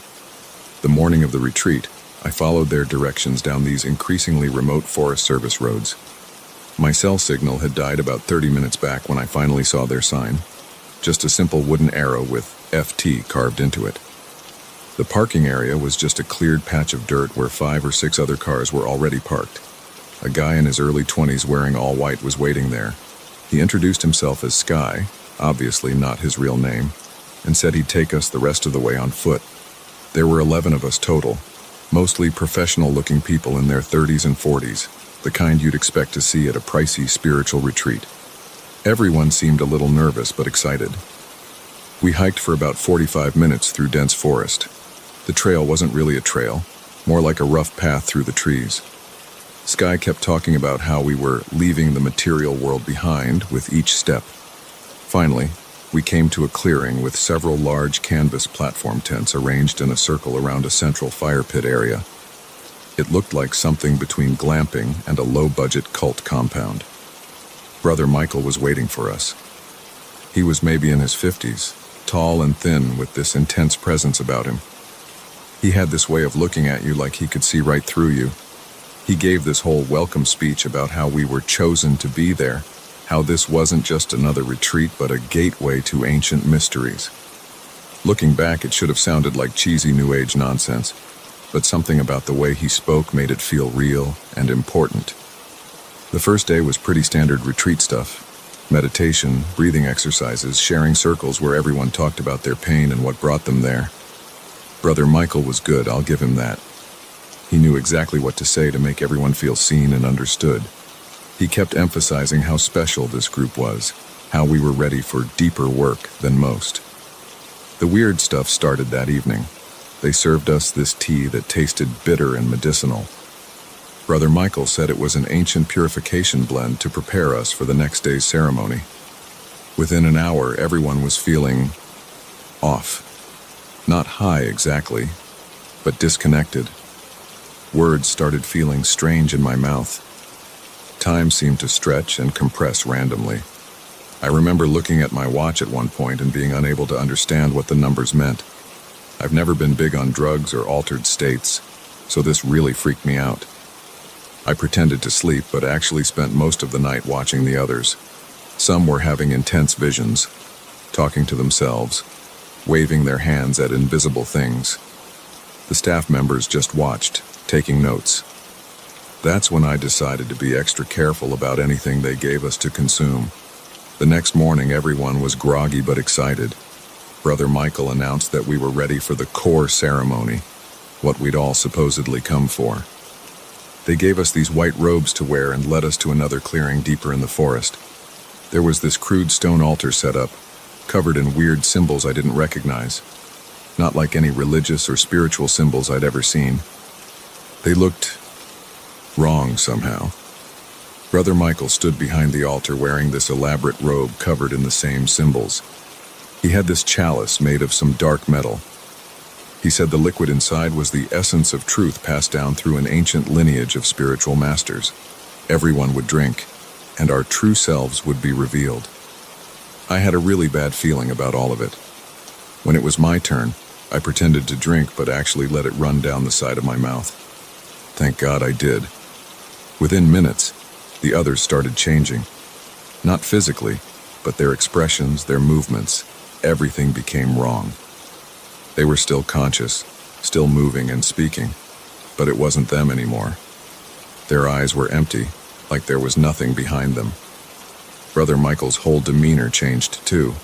The wise spiritual teacher act dropped away completely. He started giving instructions in this language I'd never heard before, harsh and guttural, and the others responded to it. They moved in perfect unison, like puppets. A few of the staff members brought out these black candles and set them up in some kind of pattern. I tried to keep acting like I was under the influence too, copying the others' movements. My heart was pounding so hard I was sure they could hear it. Brother Michael started this chant that made my skin crawl. The air felt thick and wrong, like reality itself was warping. The others started making these horrible sounds, not quite screaming, not quite singing. That's when I noticed the shadows around us were moving wrong. They were deepening, spreading. Even though the sun hadn't set yet, they seemed to be gathering around Brother Michael. He had his arms raised and was speaking faster and faster in that awful language. The shadows started taking shape. Nothing solid, nothing I could clearly see, but something was forming there that should not exist in our world. I knew I had to get out of there. The staff members were all focused on the ceremony, and in the growing darkness I managed to back away slowly until I reached the tree line. Then I ran. I ran like I've never run before, crashing through the forest with no idea where I was going. I could hear that chanting echoing through the trees and other sounds that I can't even describe. Sounds that human throats shouldn't be able to make. Somehow, I found my way back to the parking area. I hadn't grabbed any of my stuff, just bolted in that white robe they'd given us. I drove out of there like a maniac, not stopping until I reached the first town with cell service. I called the police, but of course by the time they checked it out, the whole area was deserted. No tents, no altar, no evidence anyone had been there at all. I've spent months trying to track down the others who were there. The website disappeared. All social media accounts associated with the retreat were deleted. I found one news article about a missing person, one of the other participants, but their family said they'd gone hiking alone in California. Sometimes I think maybe I imagined it all. But then I'll catch a glimpse of my reflection and for a split second I'll see something in the shadows behind me. Or I'll wake up in the middle of the night hearing that chanting, and I know it was real. I know something horrible happened in those woods, and I'm probably the only one who got away. I still have questions that haunt me. What was really in that chalice? What happened to the others? What was Brother Michael trying to summon in those shadows? But maybe those are questions I don't want answered. Maybe I'm better off not knowing. All I know is that I'll never set foot in another spiritual retreat, and I'll never drink anything a stranger gives me, no matter how trustworthy they seem. If you're reading this and thinking about going to some remote retreat that promises enlightenment or spiritual awakening, please be careful. Some doors aren't meant to be opened. Some truths aren't meant to be found. And some people who claim to be spiritual guides are leading their followers somewhere much darker than anyone could imagine.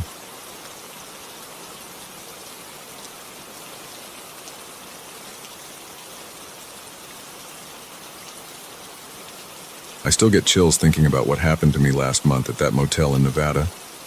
I've been trying to process it ever since, and I finally feel ready to write it all down. Maybe putting it into words will help make sense of it, though honestly, I doubt anything ever will. I was driving from Salt Lake City to Los Angeles for a job interview. Money was tight, so I was trying to do the whole trip as cheaply as possible. Around 9 p.m., after about 8 hours of driving through endless desert, I was getting really tired. The kind of tired where your eyes start playing tricks on you and you catch yourself drifting. I knew I needed to stop, but I was in the middle of nowhere on Route 375, literally called the extraterrestrial highway because it's so empty and desolate. That's when I saw the sign for the Desert Palm Motel, promising rooms for $45 a night. The sign was old and faded, but it had one of those vacancy lights still glowing. I hadn't passed anything else for miles, and my phone was showing no service, so I decided to pull in. The parking lot was basically just packed dirt with a few sad-looking palm trees. There were only two other cars there, an old pickup truck and what looked like a 90s Corolla covered in dust. The office was this tiny building with flickering fluorescent lights. As soon as I walked in, this overwhelming smell of cheap air freshener hit me. You know, those pine tree ones people hang in cars? Like that, but way too strong. Behind the desk was this guy, probably in his 50s, wearing a Hawaiian shirt that had seen better days. He smiled way too wide when I walked in, like he'd been waiting just for me. "Welcome, welcome," he practically shouted, even though it was late at night. "Just you tonight? Perfect, perfect. We have some lovely single rooms available." His enthusiasm was weird, but I figured he was just one of those overly friendly small-town types.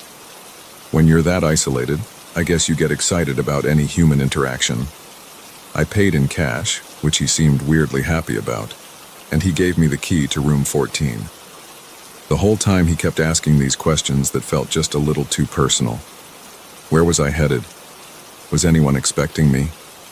When did I plan to leave tomorrow? I gave vague answers, but something about his interest made me uneasy. The room was about what you'd expect for $45, cheap furniture from the 80s, carpet that had probably seen some things, and that distinct musty smell all cheap motels have. But I was too tired to care. I just wanted to crash and get back on the road early. I did my usual routine, checked for bed bugs, thankfully found none, put my own pillowcase on the pillow, learned that trick from too many sketchy motels, and took a quick shower. The water pressure was terrible, and the towels were scratchy, but again, for $45 I wasn't expecting the Ritz. It was when I was lying in bed almost asleep that things started getting weird. I heard footsteps outside my door. Now normally that wouldn't be strange in a motel, but these were slow, deliberate steps that stopped right outside my room. Then I heard this soft sound, like someone was very carefully trying the door handle. My heart started racing. I sat up in bed, completely alert now. The handle moved slightly, just enough to be visible in the dim light coming through the window. Then the footsteps moved away, but slowly, like whoever it was didn't really want to leave. I told myself I was being paranoid. Maybe it was just another guest who got confused about their room number. But something felt off. I got up and checked the door. Thankfully, I'd used both locks, including the chain. I tried to go back to sleep, but now every little noise had me on edge. Around 2 a.m. I heard the footsteps again. This time they went past my door several times, back and forth, like someone pacing. I lay there perfectly still, barely breathing, straining to hear. The footsteps would stop occasionally, and each time I just knew, someone was standing right outside my door listening. I grabbed my phone to call 911, but still no service. The motel didn't have Wi-Fi, and my laptop couldn't pick up any networks nearby. I was completely cut off. Around 3 a.m. I heard a new sound, a key in the lock. My blood ran cold. The door handle turned, but the chain stopped it from opening. Through the small gap, I could see the manager's Hawaiian shirt. He stood there for what felt like forever, just holding the door open those few inches. Then he closed it softly and walked away. I was properly freaking out now. I pushed the room's only chair under the door handle and wedged my suitcase behind it. Then I sat on the bed, keeping watch, my car key between my knuckles as a makeshift weapon. The sun was just starting to come up when I heard engines starting outside. Carefully, I peeked through the curtains. 3 large trucks had pulled into the parking lot, the kind used for long-haul cargo. 6 men were talking to the manager, who kept gesturing toward the rooms. Something about the way they were looking around made my skin crawl. That's when I noticed something that made my stomach drop. My car had been blocked in by the trucks, and not just randomly. They had deliberately parked to make it impossible for me to pull out. I knew I had to get out of there. I grabbed my stuff as quietly as I could and looked out the bathroom window. It was small, but I thought I could squeeze through. It took some doing, and I scraped my arms pretty badly, but I managed to get out. I stayed low and moved along the building's back wall. I could hear the men's voices around front laughing about something. The manager's voice carried clearly. Room 14, that's the one. Young woman, traveling alone. No one expecting her anywhere until tomorrow. I made it to the corner of the building and peered around. They were all facing the other way, looking at my room. The manager had a ring of keys in his hand. Moving as fast as I dared, I crept toward my car. If I could just get to it, maybe I could somehow squeeze past the trucks. Then I heard a shout. They'd opened my room and found it empty. Everything happened very fast after that. I sprinted to my car as they came running around the building. My hands were shaking so bad I could barely get the key in the lock, but somehow I got in and started the engine. The manager and one of the men reached my car just as I locked the doors. They started pounding on the windows. The manager's friendly facade was completely gone. His face was contorted with rage as he screamed at me to get out of the car. I threw it in reverse and hit the gas. There was this horrible scraping sound as my car squeezed between the trucks, definitely leaving paint behind, but I didn't care. I just needed to get out of there. In my rearview mirror, I saw them all running to their trucks. I floored it, pushing my old Honda harder than I ever had before. Those trucks chased me for almost 20 miles, getting so close sometimes I could see the drivers' faces in my mirrors. They finally gave up when I got close to the next town. I drove straight to the police station and reported everything. The cops went out there, but by then the place was deserted. All they found was an empty motel with decades of missing persons reports in the local records. Sometimes I think about what would have happened if I hadn't woken up when I did, if I hadn't heard those footsteps. The cops told me they found some pretty disturbing things in the basement. Chains, cages, worse stuff they wouldn't tell me about. They never caught the manager or figured out who those men in the trucks were. I still can't drive past motels at night without my heart racing. I check the locks 3 times before I go to bed, even in my own home. But mostly, I think about all the other travelers who must have pulled into that motel over the years, tired and looking for a cheap room, who weren't as lucky as I was. The Desert Palm Motel is shut down now, just another abandoned building in the Nevada desert. But sometimes when I can't sleep, I look up missing persons reports from that area. There are so many, too many. And those are just the ones that were reported. I wonder how many others just disappeared out there in the desert, where no one was expecting them until tomorrow.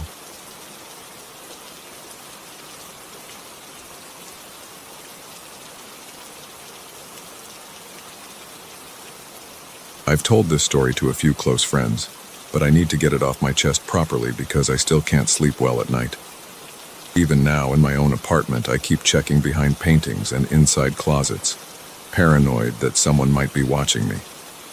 I work as a personal assistant in NYC, and one of my client's friends needed someone to house-sit their mansion for 2 weeks while they were in Europe. The pay was incredible, $2,000 for basically just keeping an eye on things and watering some plants. The house was this massive modern place right near the beach, probably worth $15 million or more. 6 bedrooms, 7 bathrooms, a home theater, the works. When I first arrived, I remember thinking how lucky I was. Free vacation in the Hamptons? Yes, please. The first couple of days were amazing.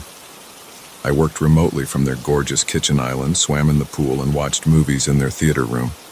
But on the 4th night, things started getting weird. I was up late watching Netflix when I heard this faint scratching sound coming from inside one of the walls. At first, I figured it was mice or something. Old houses make weird noises, right? But this was different. It sounded deliberate, almost like someone dragging their fingernails slowly across the drywall. I tried to ignore it, but the sound kept moving, from the living room wall to the kitchen, then up toward the 2nd floor. I grabbed my phone and a kitchen knife and did a walkthrough of the house. Everything looked normal, all doors and windows locked. I checked every room upstairs, even the attic access. Nothing. I convinced myself I was just being paranoid and went to bed, but I barely slept that night. The next morning, I noticed something that made my stomach drop. The front door was unlocked. I know I locked it the night before. I always do a security check before bed. I have OCD about that stuff. I texted my client asking if any staff members had access to the house. She said no, just me, and the owners had keys. That's when I started feeling really uneasy. That whole day at work, I couldn't focus. I kept thinking about the scratching and the unlocked door. I ordered some security cameras on Amazon with next-day delivery. But that night, things got so much worse. Around 2 a.m., I woke up to the sound of footsteps in the hallway outside my bedroom. Not creaky floorboards, actual footsteps like someone trying to walk quietly but not quite succeeding. My heart was pounding so hard I could hear my pulse in my ears. I lay there frozen, clutching my phone, trying to decide what to do. The footsteps stopped right outside my door. Then I heard this sound that still haunts me. This weird, wet breathing, like someone with a cold trying to breathe through their nose. It went on for what felt like forever, but was probably only a minute. Then the footsteps moved away, down the hall toward the master bedroom. As soon as I couldn't hear them anymore, I called 911. I whispered to the dispatcher that someone was in the house. They said officers were on their way. Those next 15 minutes waiting for the police were the longest of my life. I stayed absolutely still, afraid to even move under the covers. Every tiny sound made my heart race. When the police arrived, they did a full sweep of the house. They didn't find anyone inside, but they did find something disturbing. In the master bedroom closet, there was this small gap between the back wall and the shelving unit. When they shined their flashlight through it, they could see it opened into some kind of narrow space between the walls. They called for backup and began checking the walls more thoroughly. That's when they found it. A whole network of tunnels and crawl spaces running through the walls of the house. Some were original to the house's construction, spaces for plumbing and electrical work, but others had been clearly modified. They found food wrappers, empty water bottles, and this is the part that makes me sick. Little holes drilled into the walls of several rooms, including my bedroom. They were positioned at perfect eye level, hidden behind paintings or furniture. Whoever was in there had been watching me. The police found a makeshift living space in a larger void between the second and third floors. There was a sleeping bag, more food and water supplies, and pictures. Dozens of pictures taken through those holes in the walls. Some were of me, from just the past few days. Others were of the homeowners and their kids. This person had been living there and watching this family for God knows how long. The scariest part?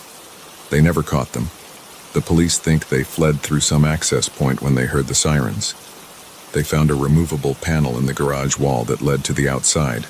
It had been painted to match perfectly. You'd never notice it unless you knew what to look for. They did find fingerprints and DNA evidence, but no matches in their database. The homeowners immediately put the house up for sale and hired a security team to stay there until it sells. They were horrified, especially about their kids being watched. They had no idea. The house is so big and the walls are thick enough that you wouldn't normally hear someone moving around in there. I quit my house-sitting gig immediately and went back to my apartment in the city. The police gave me some resources for trauma counseling, which I'm using. But I can't stop thinking about those nights I spent there, unknowingly sharing the house with someone who was watching my every move. How many times did they stand behind my bedroom wall, watching me sleep? What were they planning to do?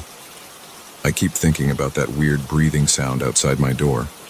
Were they working up the courage to come in? The house is still on the market. Sometimes I check the listing photos online and I can't help but study the walls in every shot, looking for signs I missed. The realtor's description talks about the spacious open floor plan and original architectural details, but all I can think about is what's hiding between those walls. I know this sounds like something out of a horror movie, but I swear every word is true. I have a copy of the police report to prove it. Sometimes I wish it had just been my imagination, but the evidence was all there. Those pictures of me, the lived-in space in the walls, the perfectly positioned peepholes. Someone had turned that beautiful house into their own private surveillance system, watching and waiting for God knows what. I still have nightmares about those scratching sounds and that wet breathing outside my door. I wake up in a cold sweat, convinced someone is watching me through my walls. My therapist says it'll take time to process the trauma, but how do you get over something like this? How do you ever feel safe again, knowing that behind any wall, there could be eyes watching you? The police stepped up patrols in that neighborhood, and they're investigating similar reports from other luxury homes in the area. Apparently, this isn't the first time something like this has happened.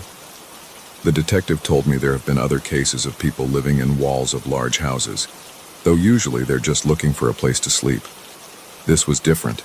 This person was systematic, organized. They had created an entire infrastructure for long-term surveillance. I'm sharing this as a warning to others.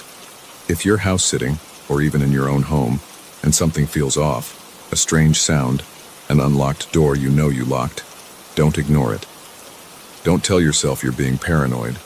Sometimes the scariest things aren't what goes bump in the night, but the silent observer behind the walls, watching, waiting, breathing that wet, raspy breath, biding their time for whatever they were planning to do to me that night.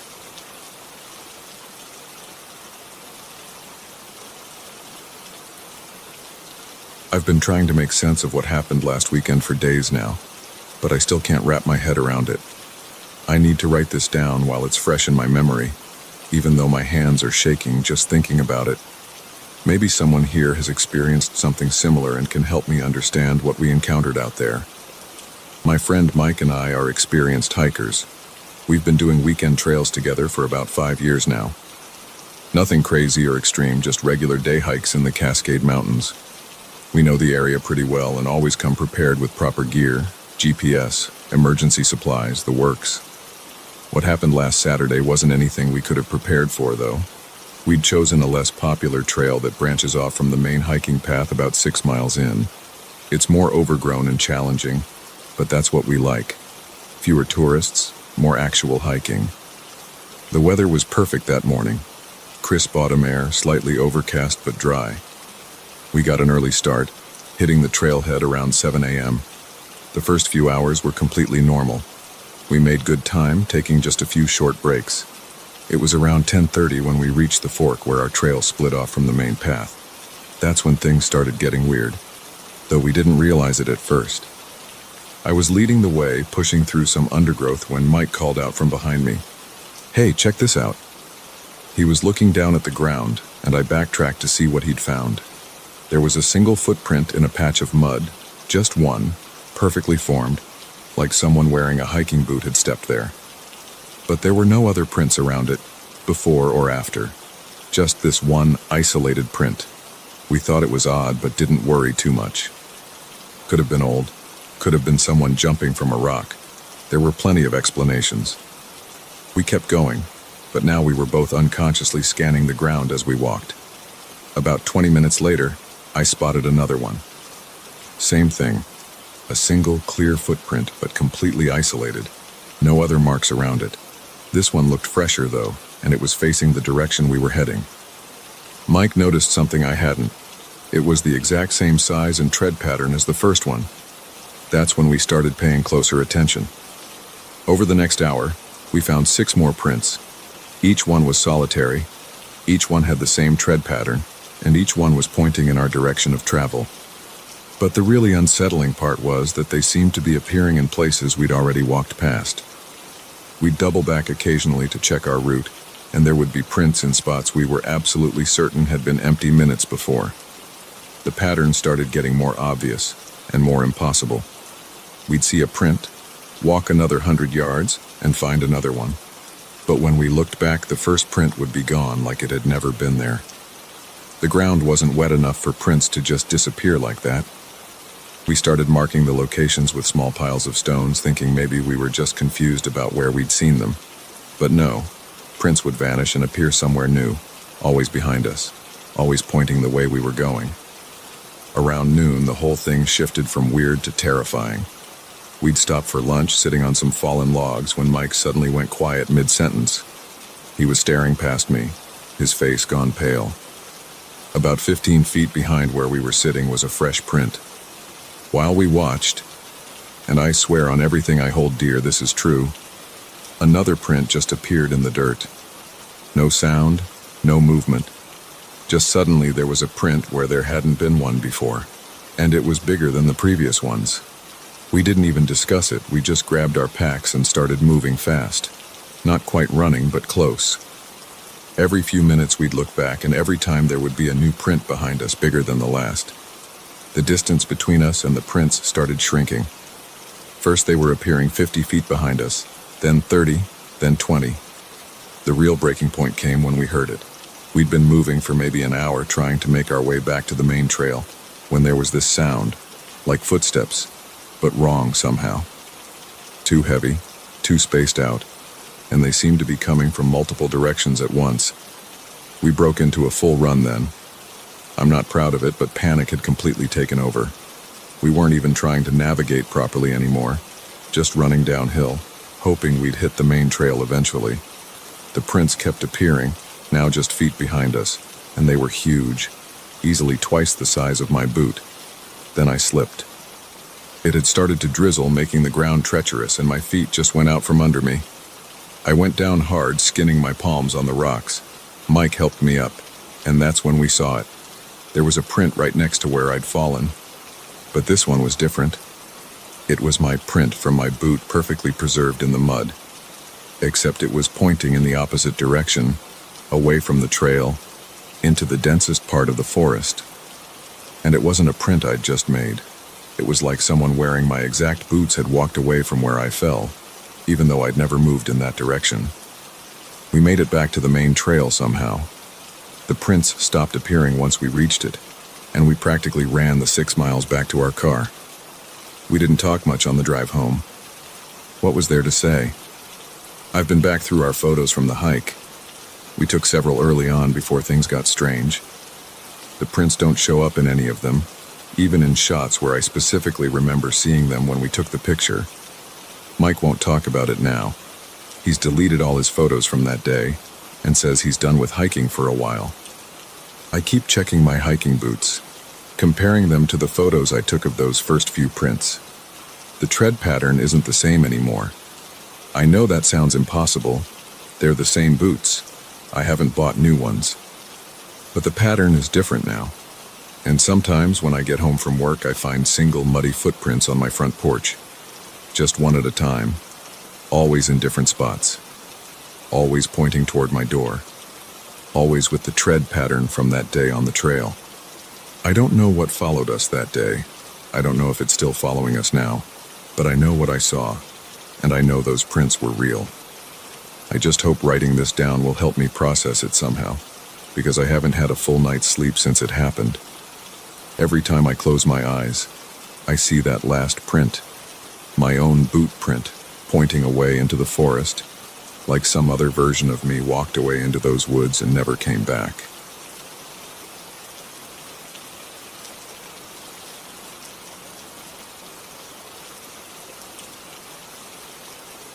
I still get chills every time I have to use a motel bathroom at night. What happened to me 3 months ago completely changed how I feel about mirrors, and honestly, I don't think I'll ever be able to look at my reflection the same way again. I've been debating whether to share this for weeks, but I need to get it off my chest. Maybe someone else has experienced something similar and can help me make sense of it. I was driving from Chicago to Denver for a job interview.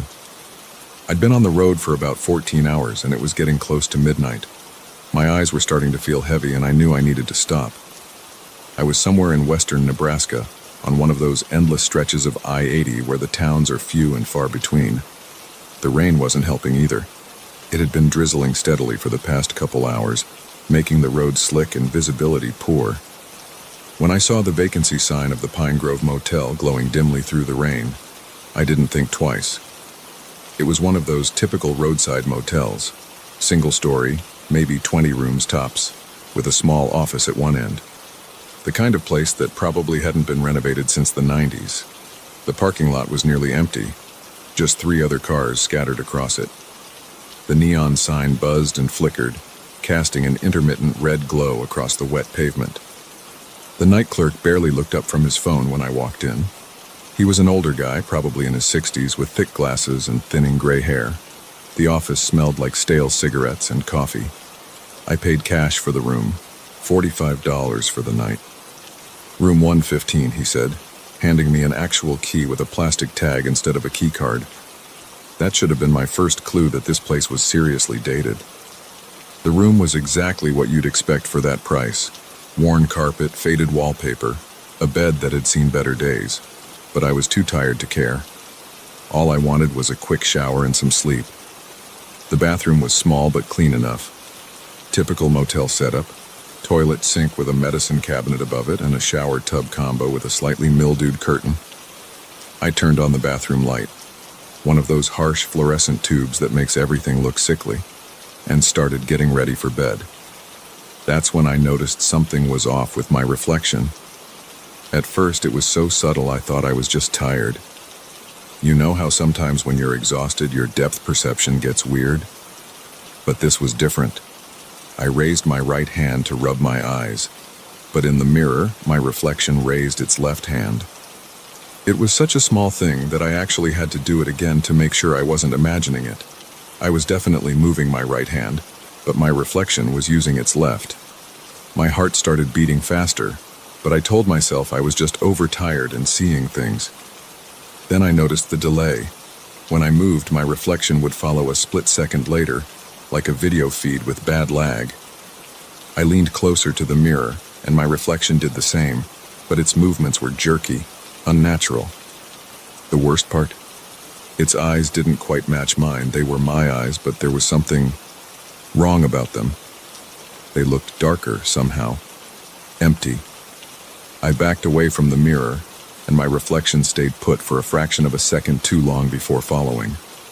By now, my hands were shaking.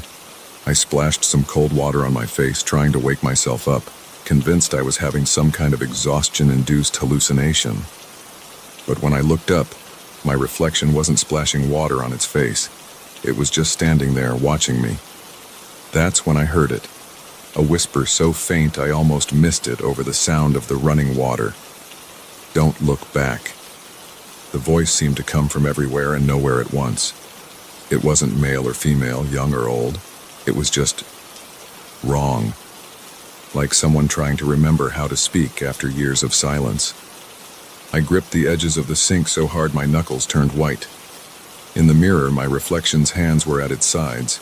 It was smiling now. Not a friendly smile, but something predatory.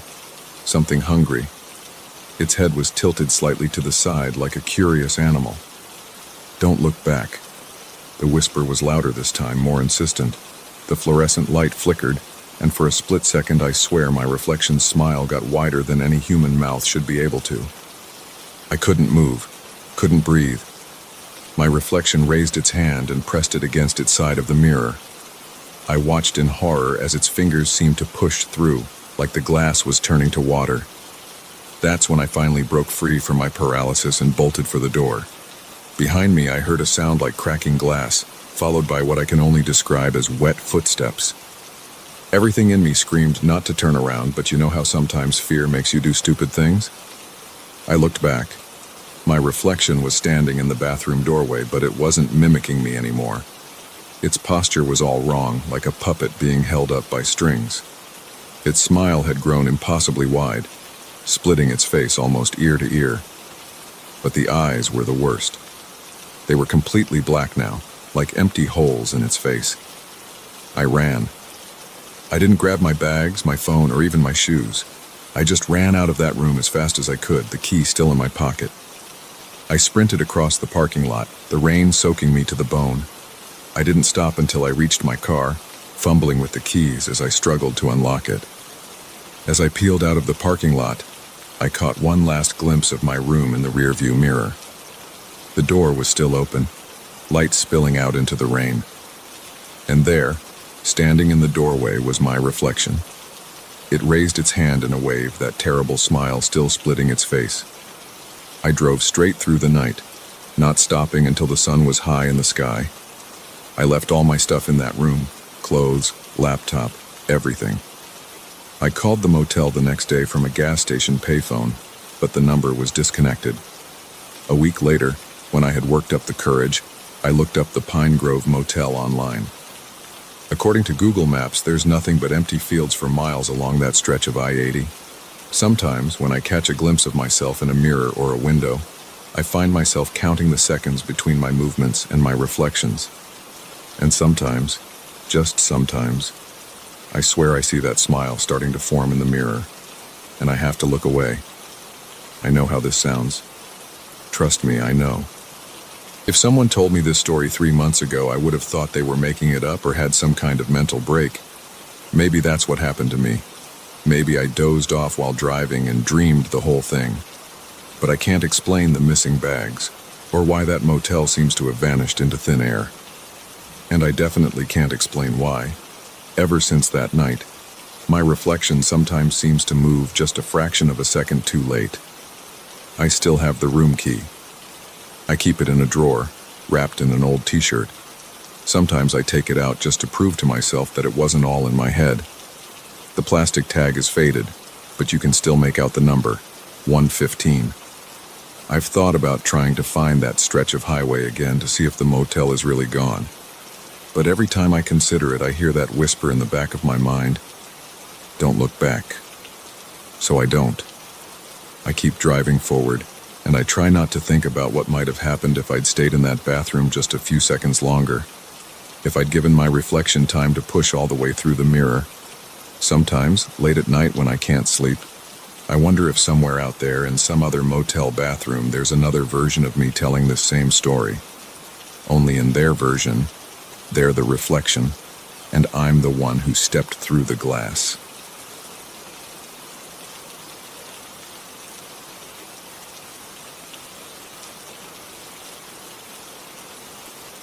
I still get chills every time I drive past any tunnel, even the well-lit ones on major highways. What happened last month has completely messed with my head, and I've been struggling to sleep ever since. I know this might sound crazy, but I need to get this off my chest even if no one believes me. My best friend Jake and I were on our way back from a camping trip in the Ozarks. We'd taken my old Honda Civic, which wasn't exactly built for those mountain roads, but it had gotten us through worse before. It was around 4 p.m., and we were trying to make it back home before dark when our GPS started acting up. The signal kept cutting in and out, typical for those back roads, so we decided to take what looked like a shortcut on our paper map. Yeah, we actually brought one as backup. The road wasn't great, all cracked asphalt and faded lines, but it seemed like it would save us about an hour. We were joking around, still riding the high from our camping trip, when we spotted this weird turnoff that wasn't marked on our map. There was this old tunnel entrance partially hidden by overgrown vegetation, with one of those metal signs that was so rusted you could barely make out the "Do Not Enter" warning. Now I know what you're thinking. Who in their right mind stops to check out a sketchy tunnel in the middle of nowhere? But the thing is, Jake's really into urban exploration and photography. He'd been talking about wanting to find some cool abandoned places to shoot, and I guess we both got caught up in the moment. Plus, it was still daylight. We had our phones with flashlights, and honestly, what's the worst that could happen? The entrance wasn't blocked off or anything, just overgrown. We parked the car off to the side and grabbed our backpacks. I made sure to bring water and the emergency flashlight from my car. Basic common sense stuff. The tunnel looked old but solid, probably from the 1950s or 60s. You could still see some of the old construction marks on the concrete. The first thing that hit me when we stepped inside was the temperature drop. It wasn't gradual like you'd expect. It was like walking into a freezer. Jake didn't seem to notice. He was too busy taking pictures with his phone. The tunnel was maybe 15 feet wide, with a curved ceiling about 20 feet high. Our flashlights showed old electrical fixtures on the walls, long dead. We'd been walking for maybe 5 minutes when I first heard it. At first I thought it was just our footsteps echoing, but something was off about the rhythm. It sounded like someone walking just slightly out of sync with us. I grabbed Jake's arm and made him stop. We both stood completely still, and that's when we heard it clear as day. Footsteps somewhere behind us, and this weird, raspy breathing. Jake tried to play it cool, saying it was probably just the wind or some animal. But I've been in tunnels before, and this wasn't like any echo or wind noise I'd ever heard. It sounded deliberate, like something was following us, but trying not to be too obvious about it. We picked up our pace, thinking we'd just get to the other end and get out of there. The tunnel had seemed straight when we entered, but now it felt like it was curving slightly to the left. Our flashlight beams didn't reach the end, it was just darkness ahead of us. After about 10 minutes of walking, Jake stopped suddenly. "This isn't right," he said. We should have reached the end by now. He was right. Even at a slow walk, we should have gone through the whole thing. I turned around to look back, and that's when my blood ran cold. The tunnel behind us wasn't the same one we'd walked through. Instead of one straight path, there were now 3 different tunnels branching off. I swear on everything I love, those splits hadn't been there before. Jake started freaking out, thinking we'd somehow missed a turn, but I knew we hadn't. We'd been walking in a straight line the whole time. That's when the breathing sound got louder. It wasn't behind us anymore. It seemed to be coming from all directions at once. And the footsteps, they were faster now, like whatever was making them was getting excited. We picked a tunnel at random and started running. The beam of our flashlights bounced wildly off the walls, and that's when I noticed something that made my stomach drop. The walls were different. The old concrete was now covered in these weird organic-looking patterns like veins or roots, but they were moving ever so slightly, pulsing like they were alive. Every time we reached another split, we just picked a direction and kept going. But it felt like we were going in circles even though we tried to keep track of our turns. The temperature kept dropping, and our breath was coming out in visible clouds now. Then the walls started moving. Not like an earthquake or cave-in. They were literally closing in on us like the tunnel was breathing. The ceiling started getting lower too, forcing us to hunch over as we ran. The footsteps behind us were so close now, and the breathing had turned into this horrible wheezing sound. I don't know how long we ran. My lungs were burning and my legs felt like lead. Jake was right beside me and I could hear him crying between gasps for air. The tunnel kept getting narrower and narrower, and the walls were practically pulsing now, covered in those moving, vein-like patterns. We rounded another corner and suddenly hit a dead end. Just a solid wall where the tunnel should have continued. We turned around to go back, but the tunnel behind us had changed again. Now it split into 5 different paths, all of them seemingly identical. That's when we heard it. A sound like stone grinding against stone, but wet somehow. The walls were closing in faster now, and the ceiling was so low we had to crouch. The veins on the walls were definitely moving, reaching out toward us like fingers. Jake completely lost it. He started screaming and just picked a tunnel at random, running full speed. I followed him because what else could I do?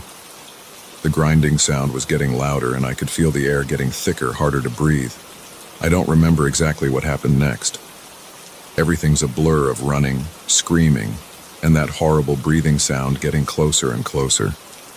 The walls kept shifting around us, tunnels appearing and disappearing like some kind of nightmare maze. Then, out of nowhere, we saw light.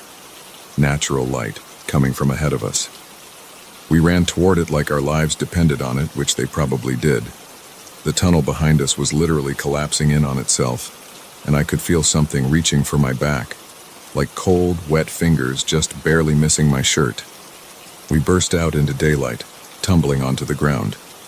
When we looked back, we were at the same entrance we'd gone in through. Our car was right there where we'd left it. But here's the thing that still haunts me. According to our phones, only 20 minutes had passed. How is that possible when we spent what felt like hours running through that maze? We got in the car and drove away as fast as we could. Neither of us spoke for hours. Jake threw up twice on the drive home. We've tried to find that tunnel again. We even went back the next weekend with some other friends, but the turnoff was gone.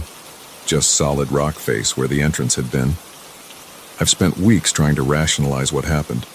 Maybe we accidentally inhaled some kind of toxic gas that made us hallucinate. Maybe the tunnel was some kind of old military experiment site. But none of those explanations account for everything we experienced. The weirdest part? Ever since that day, both Jake and I have been having the same dream. We're back in that tunnel, but this time, we can see what's following us. We always wake up before we get a clear look at it, but the image that stays with me is of something huge, something that's part of the tunnel itself, like the whole place was one living organism that was trying to digest us. I know how this sounds. Trust me, if someone told me this story a month ago, I would have thought they were making it up or were on drugs. But this happened. The growing bruises on our backs from where something grabbed at us through our shirts are real. The weird vein-like marks that showed up on our shoes are real. And the breathing, God, sometimes I still hear that breathing when I'm trying to sleep. I don't expect anyone to believe this. Hell, I'm not sure I would believe it if I hadn't lived through it, but I needed to share this somewhere. And if you ever find yourself on a back road in the Ozarks and see a tunnel that's not on any map, just keep driving. Some places aren't meant to be explored.